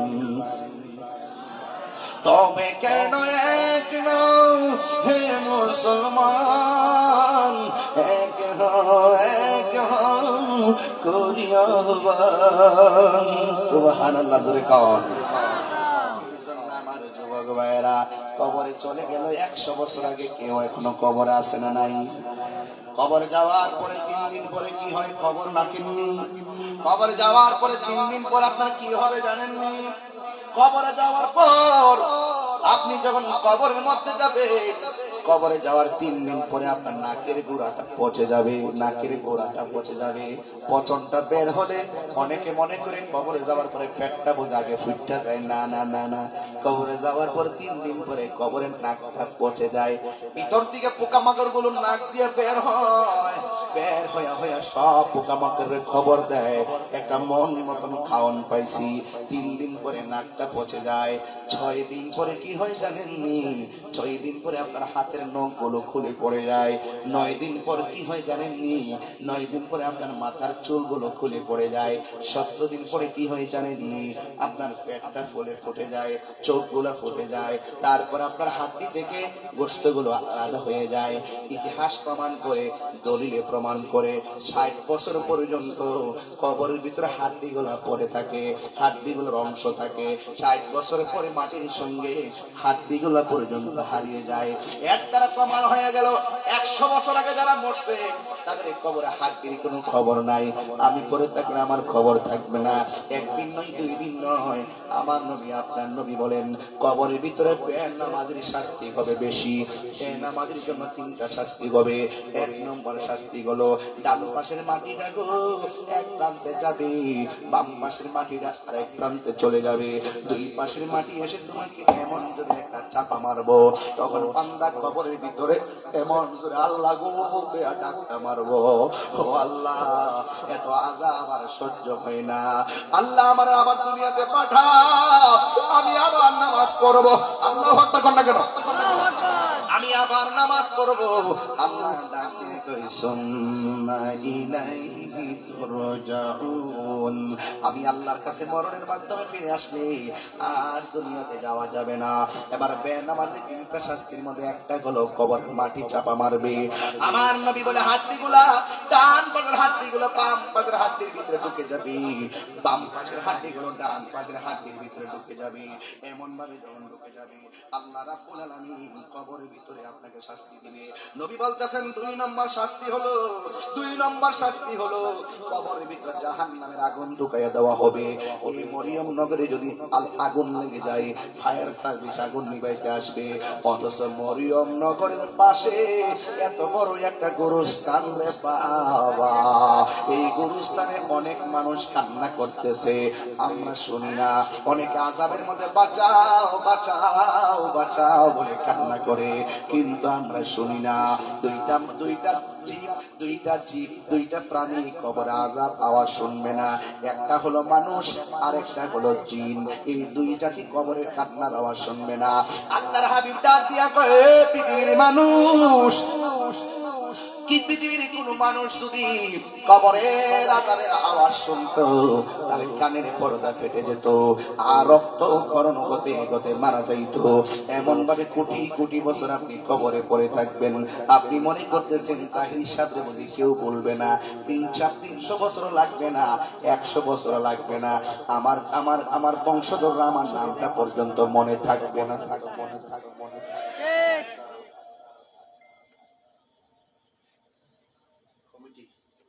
কমিটি, তোর নাম কি? তোর আব্বার নাম? তোর দাদার নাম কি? তোর দাদার আব্বার নাম?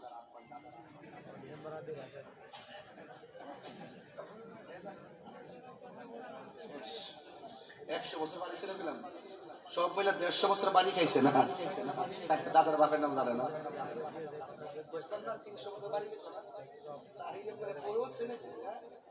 300 বছর পরে নাম হইলই তো না, কথা কর নাকি লাগে কি বাবা আমার কথাটা ঠিক আছে কিনা বলেন যুক্তি আছে কিনা বলেন এই জন্য ফুলের সৌরভ মানুষের গৌরব চিরদিন থাকে না চিরদিন এই কবরের ভিতরে মানুষ পড়ে থাকবে এই কবর থেকে একদিন ইসরাফিল সিংহে ফু দেওয়ার পরে মানুষ একদিন হাসরের ময়দানে উঠবে চিৎকার মেরে কি আল্লাহু আকবার বলা যাবে না আমি হাদিসটা আপনাদের সামনে পড়ছি আপনারা বসবেন কবরের মধ্যে সবাই পড়ে থাকবে একদিন কিয়ামত হয়ে যাবে কুল্লু মান আলাইহা ফান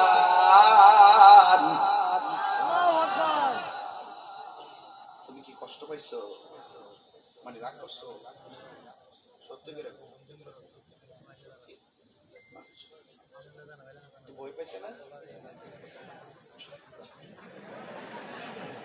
ডরাইছে এখন কাঁপতেছে কপালটা কামে গেছে দেখেন কি অবস্থা আরে কি বলা মানে অ্যামাজিং ফিগার এন্ড ফাইটার ওরা এখনই যদি এইভাবে কেঁপে উঠে এগুলা দিয়ে যুদ্ধ করা যাবে না তো বাবা লাভ দিয়ে তারা যেতে হবে বুঝতে পেরেছো এখন কিছু সাহস হয়েছে আমার মনে হয় আপনাদের বেশি কথা বলতেছি না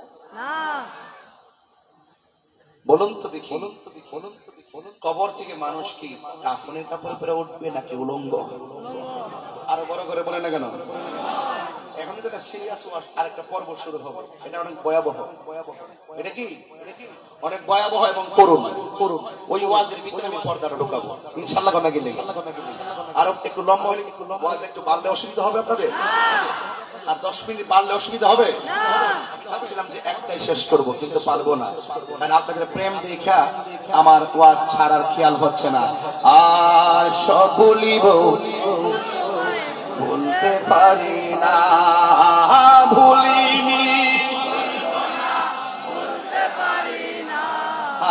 ভুলিনি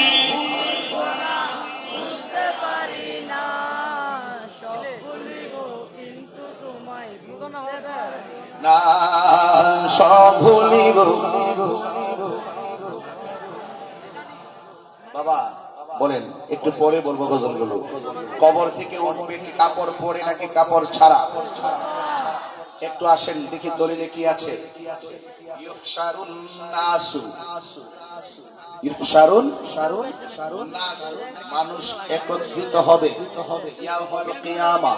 কিয়ামতের দিন আলা আরদিন একটা জমিনে বাইদা আফরা সেই মাঠটা হবে সাদা রঙের পোড়া মাটির মাঠ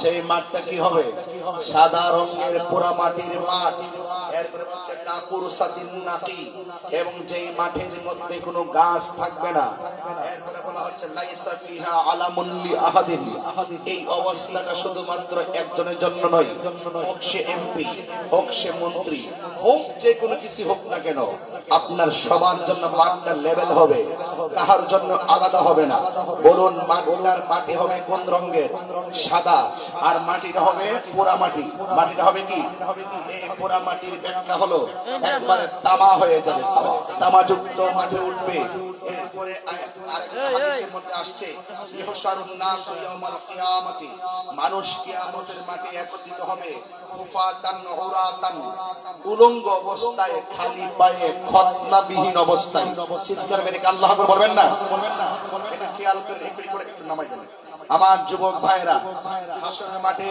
একত্রিত হবে হুফাতান উরাতান খতনাবিহীন উলঙ্গ অবস্থায় জুতা ছাড়া কুলতু আয়েশা সিদ্দিকা বলেন ইয়া রাসূলুল্লাহ আন-নিসা নারীগণ কি এভাবে উঠবে উজলাউ ওয়া রিজালুন জামিআন ইয়ানজুরু বা'দুহুম ইলা বা'দিন নারী পুরুষ যদি একসাথে সেই মাঠের মধ্যে উঠে একজন আরেকজনকে দেখবে এটা কেমন ধরনের মাঠ রাসূল বলেন ইয়া আয়েশা হে আয়েশা আল আমরু আশাদ্দু মিন আইয়ানজুরা বা'দুহুম ইলা বা'দিন কিয়ামতের মাঠটা আসাদ্দুন এমন কঠিন হবে যে একজনের সামনে একজন থাকবে কিন্তু এক সেকেন্ডের জন্য কেউ কাহার দিকে তাকাবে সেই সুযোগ পাবে না। কেন? মাথার 8 বিঘা উপরে থাকবে সূর্য, সূর্যের তাপ দিবে মাথার তালুতে, এমন তাপ ভাতের মার যেমন করে টকবক করে ছিটে ছিটে পড়ে, মাথার মগজগুলো ছিটে ছিটে পড়বে। আর মানুষগুলো কবর থেকে লেভেল প্লেইং আসবে না, একদম গাঁটটা উঁচা করে, গাঁটটা উঁচা করেন সবাই সবাই সবাই সবাই সবাই এই মুহূর্তে উপর দিয়ে করেন। আপনারা সত্যি করে আমাকে কি দেখেন? আমাকে দেখেন না। এইভাবে ঘাটটা উঁচা করে উঠবে, মাথার 8 বিঘা উপরে চোখ আর কপাল মিলে সূর্যটা তাপ দিবে। 1 সেকেন্ডের জন্য কেউ কারোর দিকে তাকাবে সেই সুযোগ পাবে না। আল্লাহর হাবিব সাল্লাল্লাহু আলাইহি সাল্লাম হাদিসে মুবারাকার মধ্যে বলছেন, ইয়া আয়েশা, আল আমরু আশাদ্দু মিন আইয়ানজুরা বা'দুহুম ইলা বা'দিন। একজন আরেকজনের দিকে তাকাবে দূরের কথা, মাঠটা এত কঠিন হবে 1 সেকেন্ডের জন্য তাকাইবার সময় পাবে না। কেউ আসবে আগুন থেকে উঠে, কেউ আসবে পানি থেকে উঠে, কেউ আসবে কবর থেকে উঠে। এখানে বলা হয়েছে কবরের কথা, তাহলে কবরের কথা তো, পানির কথা তো নাই। এখন কবর, যারা পানিতে মারা যায়, পানির মধ্যে যারা লাশ বিলীন হয়ে যায়, তার কবরের কি হলো? তাকে তো কাফন পরানো হলো না, তাকে তো প্রশ্ন করা হলো কিনা, এটা তো জানার একটা আগ্রহ আছে। পানিতে যে মারা যায়, যদি তার লাশ না পাওয়া যায়, পোকামাকড় যদি খেয়ে ফেলে, মাছে যদি খেয়ে ফেলে, আপনি ভাববেন না যে আপনার সেখানে মুনকার নকির যাবে না? অবশ্যই গিয়েছে। আপনাকে 3টা প্রশ্ন করেছে। যে পানিতে হারিয়ে গেছে, পানিটাই তার জন্য কবর। যে আগুনে পড়ে ছাই করে দিয়েছে, সেটাই তার কবর। যেখানে আমাদেরকে দাফন করা হয়েছে, সেটাই আমাদের কবর।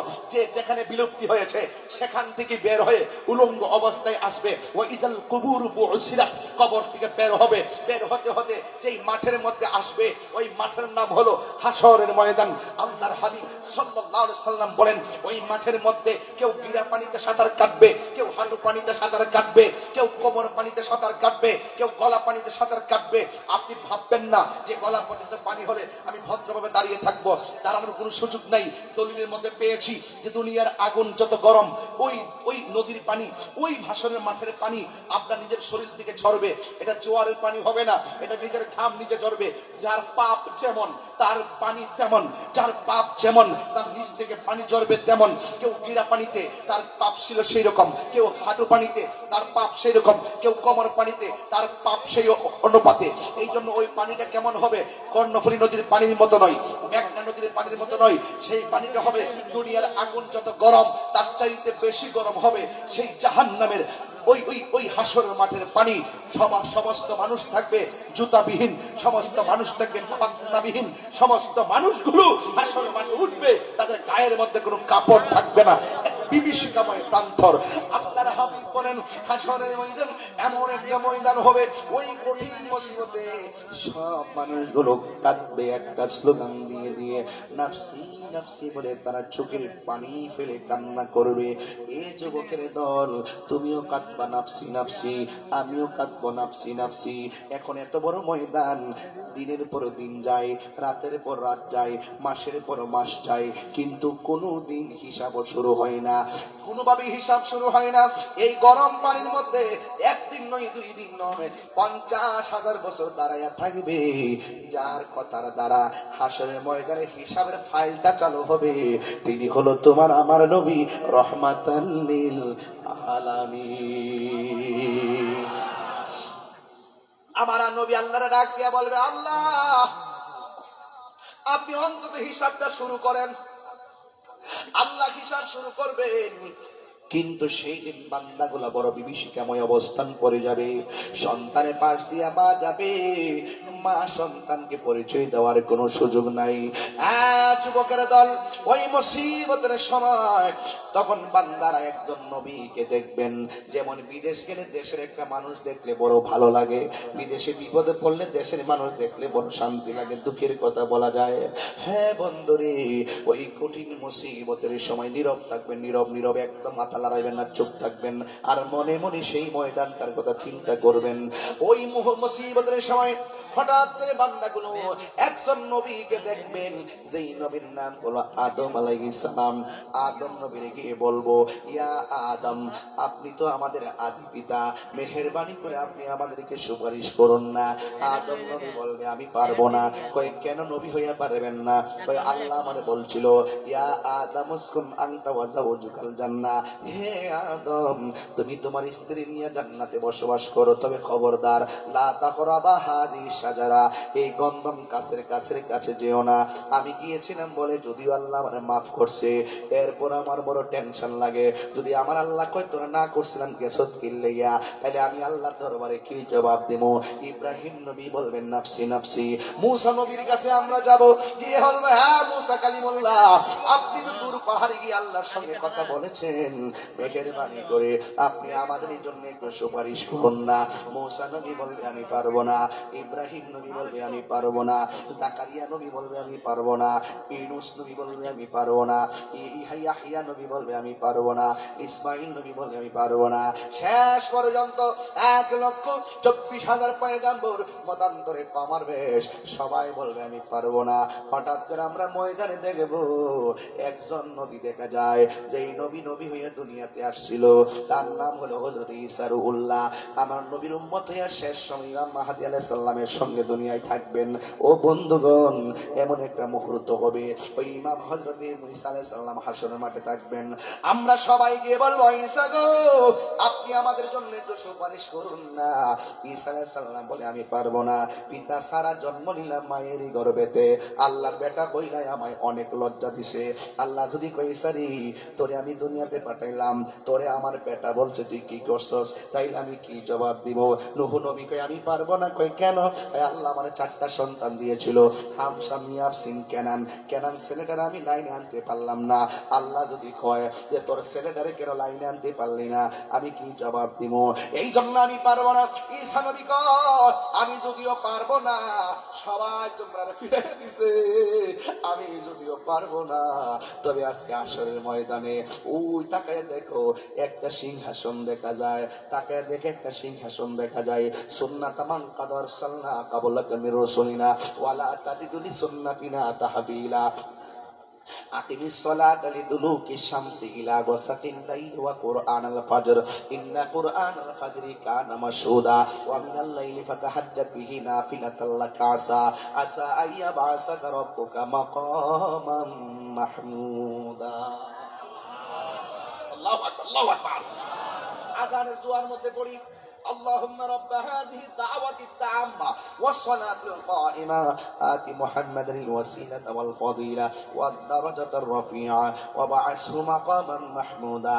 এই মাকাম মাহমুদের কথা আযানের দোয়ার মধ্যে আছে। হযরত ঈসা নবী কয় উম্মত, ও নবীর উম্মত, আমি যদিও পারবো না, ওই যে সিংহাসনটা দেখা যায় ওই সিংহাসনের কাছে তোমরা চলে যাও। সবাই একটা দৌড় মাইরা সিংহাসনের কাছে যাবে। ওই সিংহাসনে গোড়ায় গিয়ে দেখবে আশ্চর্য আলামত ঘটতেছে। কি আশ্চর্য আলামত! সব নবীগণ নাফসি নাফসি বলে হাসরের মাঠে কান্দে, আর ওই সিংহাসনের গোড়ায় যায় দেখবেন কেন তাহিরি নবী নবী করে, কেন আজকে রাঙ্গুনিয়ার মানুষ নবী নবী করে। আমার নবী আপনার নবী ওই সেজদায় করে করে উম্মতি উম্মতি বলে কাঁদতেছেন। সব নবীগণ সব নবীর আমরা সবাই যাইয়া আমার নবীরে ধরব, ইয়া রাসূলুল্লাহ ইয়া হাবিবাল্লাহ নবী গো, আল্লাহু আকবার, ও মায়ার নবী, সব নবীর কাছে গেছি, কেউ আমরা কিনারে বিলাইছে না গো। আপনার উম্মত আপনার কদম মোবারকে হাজির, মেহেরবানি করে আপনি আমাদের জন্য সুপারিশ করুন না। কিন্তু আমার নবী সেজদা মোবারক থেকে মাথা মোবারক তুলবেন না। ও নবী গো, উম্মতের জন্য এত কান্দেন, আর আজকে বিপদে পড়ে উম্মত আপনার কদমে হাজিরা দিছে, আপনি কেন মাথা মোবারক তোলেন না? না তোলার পিছনে একটা রহস্য আছে, কারণ আল্লাহ সেদিন কাহার হয়ে বসবেন। আল্লাহ কাহার হবেন, কাহার। আল্লাহর সামনে কথা বলবে কেউ সাহস নাই। কিন্তু আমার নবীজি কয় আমার উম্মত আসছে আমি সেজদা দিয়ে তো মাথা তুলতাম না যতক্ষণ না পর্যন্ত আমাকে আল্লাহ ডাক না দিবে। বুখারী শরীফে কইলা দেখেন লেখা আছে, হাসরের ময়দানে আমার নবী যখন সেজদার মধ্যে পড়ে থাকবেন, নবীর উম্মত চতুর্পাশে দাঁড়ায় থাকবে। যখন নবী মাথা মোবারকই তুলবেন না, তখন আল্লাহ রহমতের দরিয়ায় জোশ মেরে উঠবে, আল্লাহ কাহার থেকে রহমান হয়ে যাবে। আল্লাহ বলবে ইয়া মুহাম্মদ ইরফা রাসাকা, ও বন্ধু গো, বন্ধু গো, বন্ধু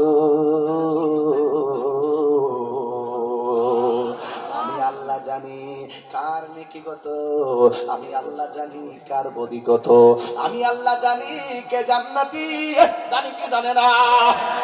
আল্লাহ বলে বন্ধু গো, আমি জানি কে জান্নাতি, আমি জানি কে জাহান্নামী, আমি জানি কে নেকি, আমি জানি কে বদি। এরপরে আমি আল্লাহ মিজান টানাইছি, মিজান টানাইছি। আমি আল্লাহ ডাক দিছি বন্ধু গো, আপনার মাথা মোবারক তুলুন,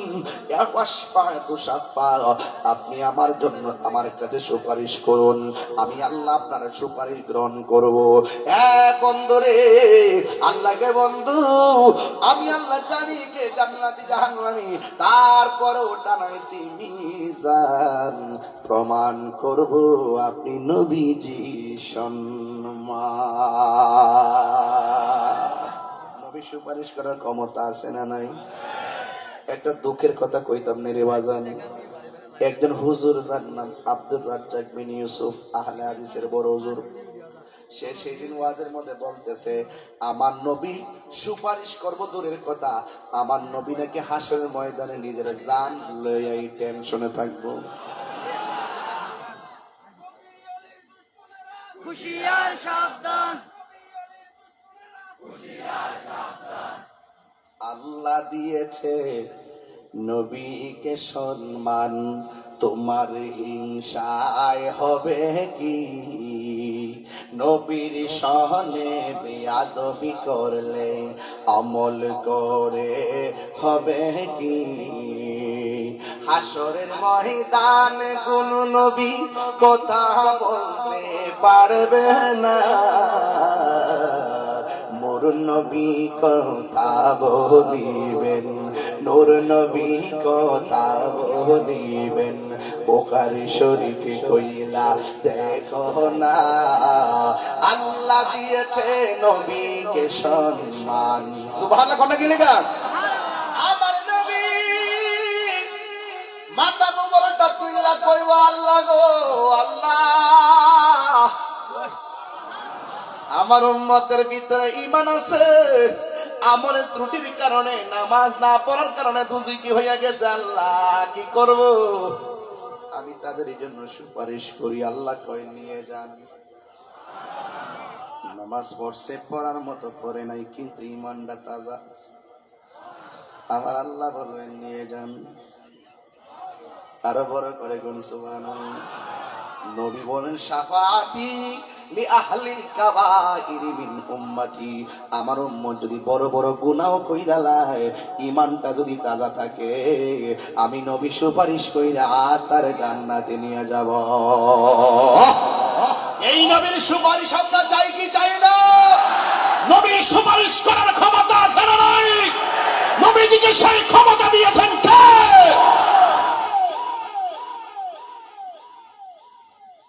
যারা নবীকে সুপারিশকারী মানে না, এরা নবীর খাঁটি উম্মত হতে পারে না।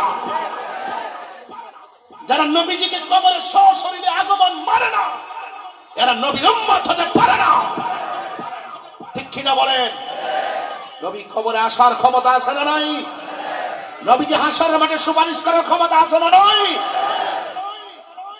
নবীর সুপারিশ যারা, নবীর শাফাআত যারা অস্বীকার করবে, তারা হাউজে কাউসারের পানি স্বপ্ন দেখবে। কথা বলেন ঠিক কিনা? আমাদের সমাজ কিছু লোক আছে দেখবেন, নামাজ পড়ে মাঝে মাঝে সাইরা দেয়, কিন্তু মাগার নবীর প্রেমিক, নবীর বিরুদ্ধে কেউ বললে সহ্য করে না। আছে কিনা বলেন? তবে আমি অনুরোধ করব, আমরা এক সেকেন্ডের জন্য হাসর মাঠে অপরাধী হতে চাই না। আমরা চাই ঈমান আমল নিয়ে নবীর সামনে দাঁড়াবো। কথা বলেন ঠিক কিনা? আফদালুল ইবাদাতুস সালাত, সর্বোত্তম ইবাদত হলো নামাজ। কিন্তু মনে রাখবেন, হাসরের মাঠে সর্বপ্রথম নামাজের হিসাব করা হবে।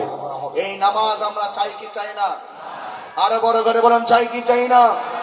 আল্লাহর হাবিব বলেন, আমি দেখেছি হাসরের মাঠে এমন কিছু স্বরূপ আমার সামনে মেরাজে উন্মোচন করা হয়েছে। কিছু কিছু নারীদেরকে গাছের মধ্যে বেঁধে, মাথার চুলগুলো বেঁধে পা গুলো নিচে ঝুলায় রাখা হয়েছে। আল্লাহর হাবিব জিজ্ঞাসা করেন, আল্লাহ এরা কারা? যেই নারীদের চুলগুলো মাথা গাছে বেঁধে পা গুলো ঝুলাই রাখা হয়েছে, আবার পা গুলো উপরে বেঁধে মাথার চুলগুলো নিচে ঝুলাই রাখা হয়েছে। ওরা কারা? আল্লাহ রাব্বুল আলামিন বলেন, বন্ধু, এরা হলো দুনিয়ার ওই সমস্ত নারী যারা স্বামীর অবাধ্যতায় চলেছে। এরা হলো দুনিয়ার ওই সমস্ত নারী যারা বেপরদায় চলেছে। এই জন্য রাঙ্গুনিয়ার মা, ও রাঙ্গুনিয়ার মা, মরিয়ম নগরের আম্মা, শুনে যান, পেটে সন্তান নিয়ে গালাগালি করবেন না, পেটে সন্তান নিয়ে বাজে কিছু দেখবেন না, পেটে সন্তান নিয়ে কোরআন শরীফ তেলাওয়াত করবেন, বেশি বেশি দুরূদ শরীফ পড়বেন। আপনার সন্তান বাইজিদ বুস্তামির মতন আল্লাহর ওলি হয়ে দুনিয়াতে আসবে। আসতে পারে কি পারে না? এদের পেটে সন্তান থাকা অবস্থায় কোনো অশালীন কিছু বলা যাবে? আল্লাহর হাবিব বলেন, হাসরের মাঠে এক শ্রেণী মানুষকে আগুনের শিকল পরানো হবে, জিজ্ঞাসা করা হবে তারা কারা? যারা দুনিয়ার মধ্যে মা বাবার মনে কষ্ট দিয়েছে। তাহলে আওয়াজ করে বলুন, আমরা কি মরিয়ম নগরের মরিয়ম মাকে কষ্ট দিতে পারবো? আমরা কি মাকে কষ্ট দিতে পারবো? মা বাবাকে কষ্ট দিলে শাস্তি আছে না নাই? বিশাল বড় মাহফিল সাজিয়েছেন, স্টেজে বসছি 2 ঘন্টা 3 মিনিট হয়েছে, কিন্তু দীর্ঘক্ষণ আমি বসলাম। এখানে বসার যে উদ্দেশ্য কি? উদ্দেশ্য একটাই, ইহকাল পরকালকে সাজানোর জন্য। আমি শুরুতেই ওয়াজ করেছি, ইসলাম শান্তির ধর্ম। নামাজ পড়তে হবে, রোজা রাখতে হবে, পর্দা করতে হবে, নবীকে মহব্বত করতে হবে। বিদায় বেলা যে জায়গাটা টাচ দিলাম, মা বাবার খেদমত করতে হবে। আরেকটা জিনিস আমার সমাজে বেড়ে গেছে, এটা হলো গীবত। রাসূল বলেন, হাসরের মাঠে এক শ্রেণীর বান্দাদের নখগুলো পিতলের নখ বানানো হবে। এই পিতলের নখ দিয়ে তাদের নিজের চেহারা চামড়া নিজেরাই তুলবে। রাসূল জিজ্ঞাসা করেন, আল্লাহ, ওরা কারা? তারা হলো দুনিয়ার ওই সমস্ত লোক যারা গীবত করত। আজকে দেখেন মুনাফিকদের কারণে সমাজে সবচাইতে বড় ভেজাল সৃষ্টি হচ্ছে। কথা বলেন ঠিক কিনা? এই মুনাফিকি কি চলবে না বন্ধ হবে? আমার যুবক ভাইয়ের আখিরি কালাম হলো, আমরা যারা মা হারিয়েছি, মায়ের জন্য আজকে দোয়া করব। যাদের বাবা হারিয়েছি, বাবার কবরের পাড়ে দাঁড়িয়ে বাবার জন্য দোয়া করব। রাজি আছি না নাই? কারা কারা রাজি আছেন হাত তুলে দেখান। রাজি আছেন সবাই ইনশাআল্লাহ? আল্লাহ যেন কবুল করে, বলুন আমিন। এখন একটা লাস্টের একটা কথা বলবো, আপনারা আওয়াজ করে বলুন, আমরা কি নেশা করব? আমাদের দেশে নেশা আছে না নাই? বাবা আছে না নাই? ইয়াবা আছে না নাই? যারা আখিরাতে চিন্তা করে, যারা কবরে চিন্তা করে, তারা কি নেশা করতে পারে? তারা কি হারাম খাইতে পারে? এখন বলবেন চলবে, বন্ধ নেশা, বন্ধ নেশা। আপনাদের ফুটলো নাই, কেন আসছেন বলেন? আবার আসতেছে, বন্ধ বলেন। আপনি এগুলো কি বন্ধ কর? নেশা, ইয়াবা, ফেন্সি, গাঞ্জা, সুদ, ঘুষ, চুরি, ডাকাতি, মিথ্যা কথা, চুগলখড়ি, গীবত। এই আপনি এই মুহূর্তে উঠলেন কে লেগে? না, এটা তো লক্ষণটা বানানো না। আপনি এখন উঠলেন কে লেগে? এখন নেশার উপর চলতেছে না? এখন বলবেন চলবে, কি বলবেন? চলবে। নামাজ, জোরে বলে নামাজ, রোজা, হজ, যাকাত, ইবাদত, মহব্বত, সোহবত, খেদমত, মিলাদ, কিয়াম, মাজার জিয়ারত, মাজার জিয়ারত, মাজার জিয়ারত, মিলাদ, কিয়াম, দরুদ, সালাম, ভালো কথা, ন্যায্য কথা, খেদমত। আল্লাহ কবুল করুন। ইয়া নবী সালাম।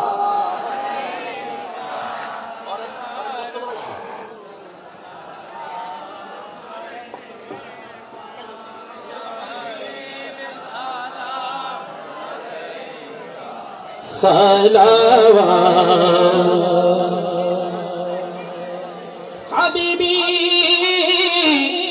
يا رسول الله آقا و یا حبیب اللہ میرے آقا طال بدر علینا من ثنیات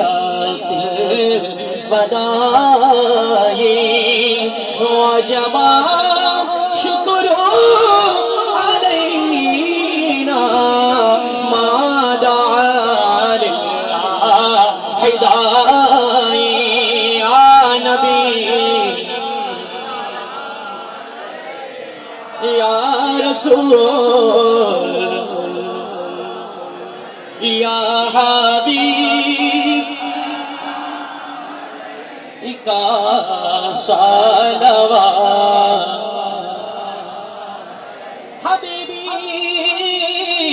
या रसूल अल्लाह आका वया हबीब अल्लाह এই গোলামীদের মনের যন্ত্রণা বুঝাইলে কেউ তো বুঝে না আর শুনলে কেউ তো শুনে না শোনেন গো শাহে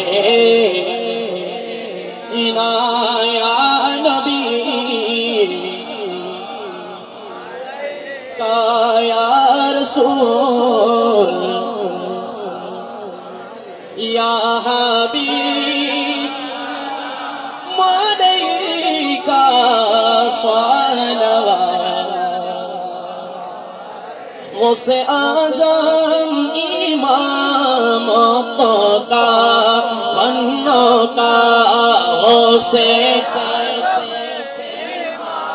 मोतोका बन्नो का जलवाए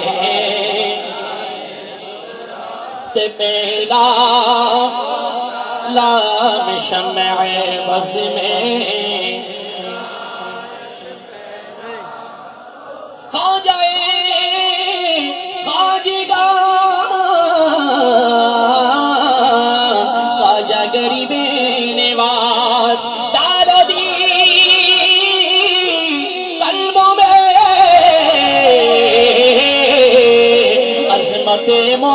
मुस्तफा सैयदी आला हजरत पहला को सलाम चौरबी श्रीकुटी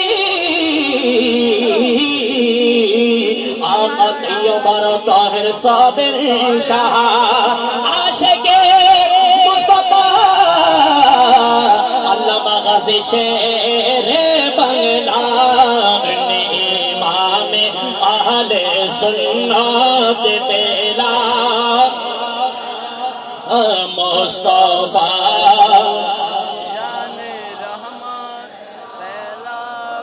जन्म আমার নবীর যোগে তো জন্ম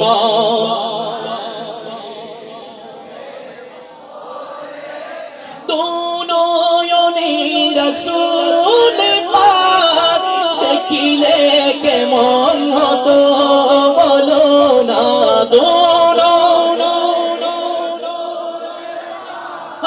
देखिले केमन हतो नबी गो जन्म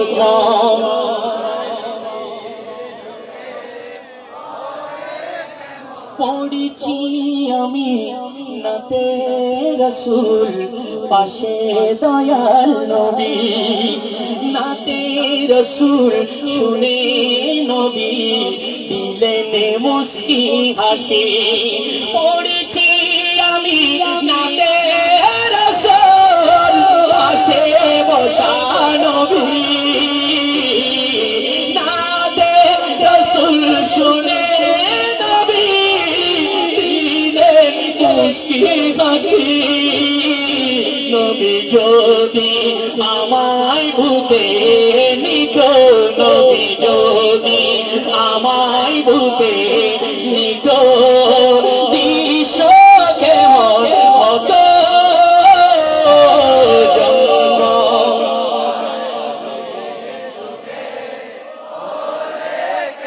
দুনয়নি রসূল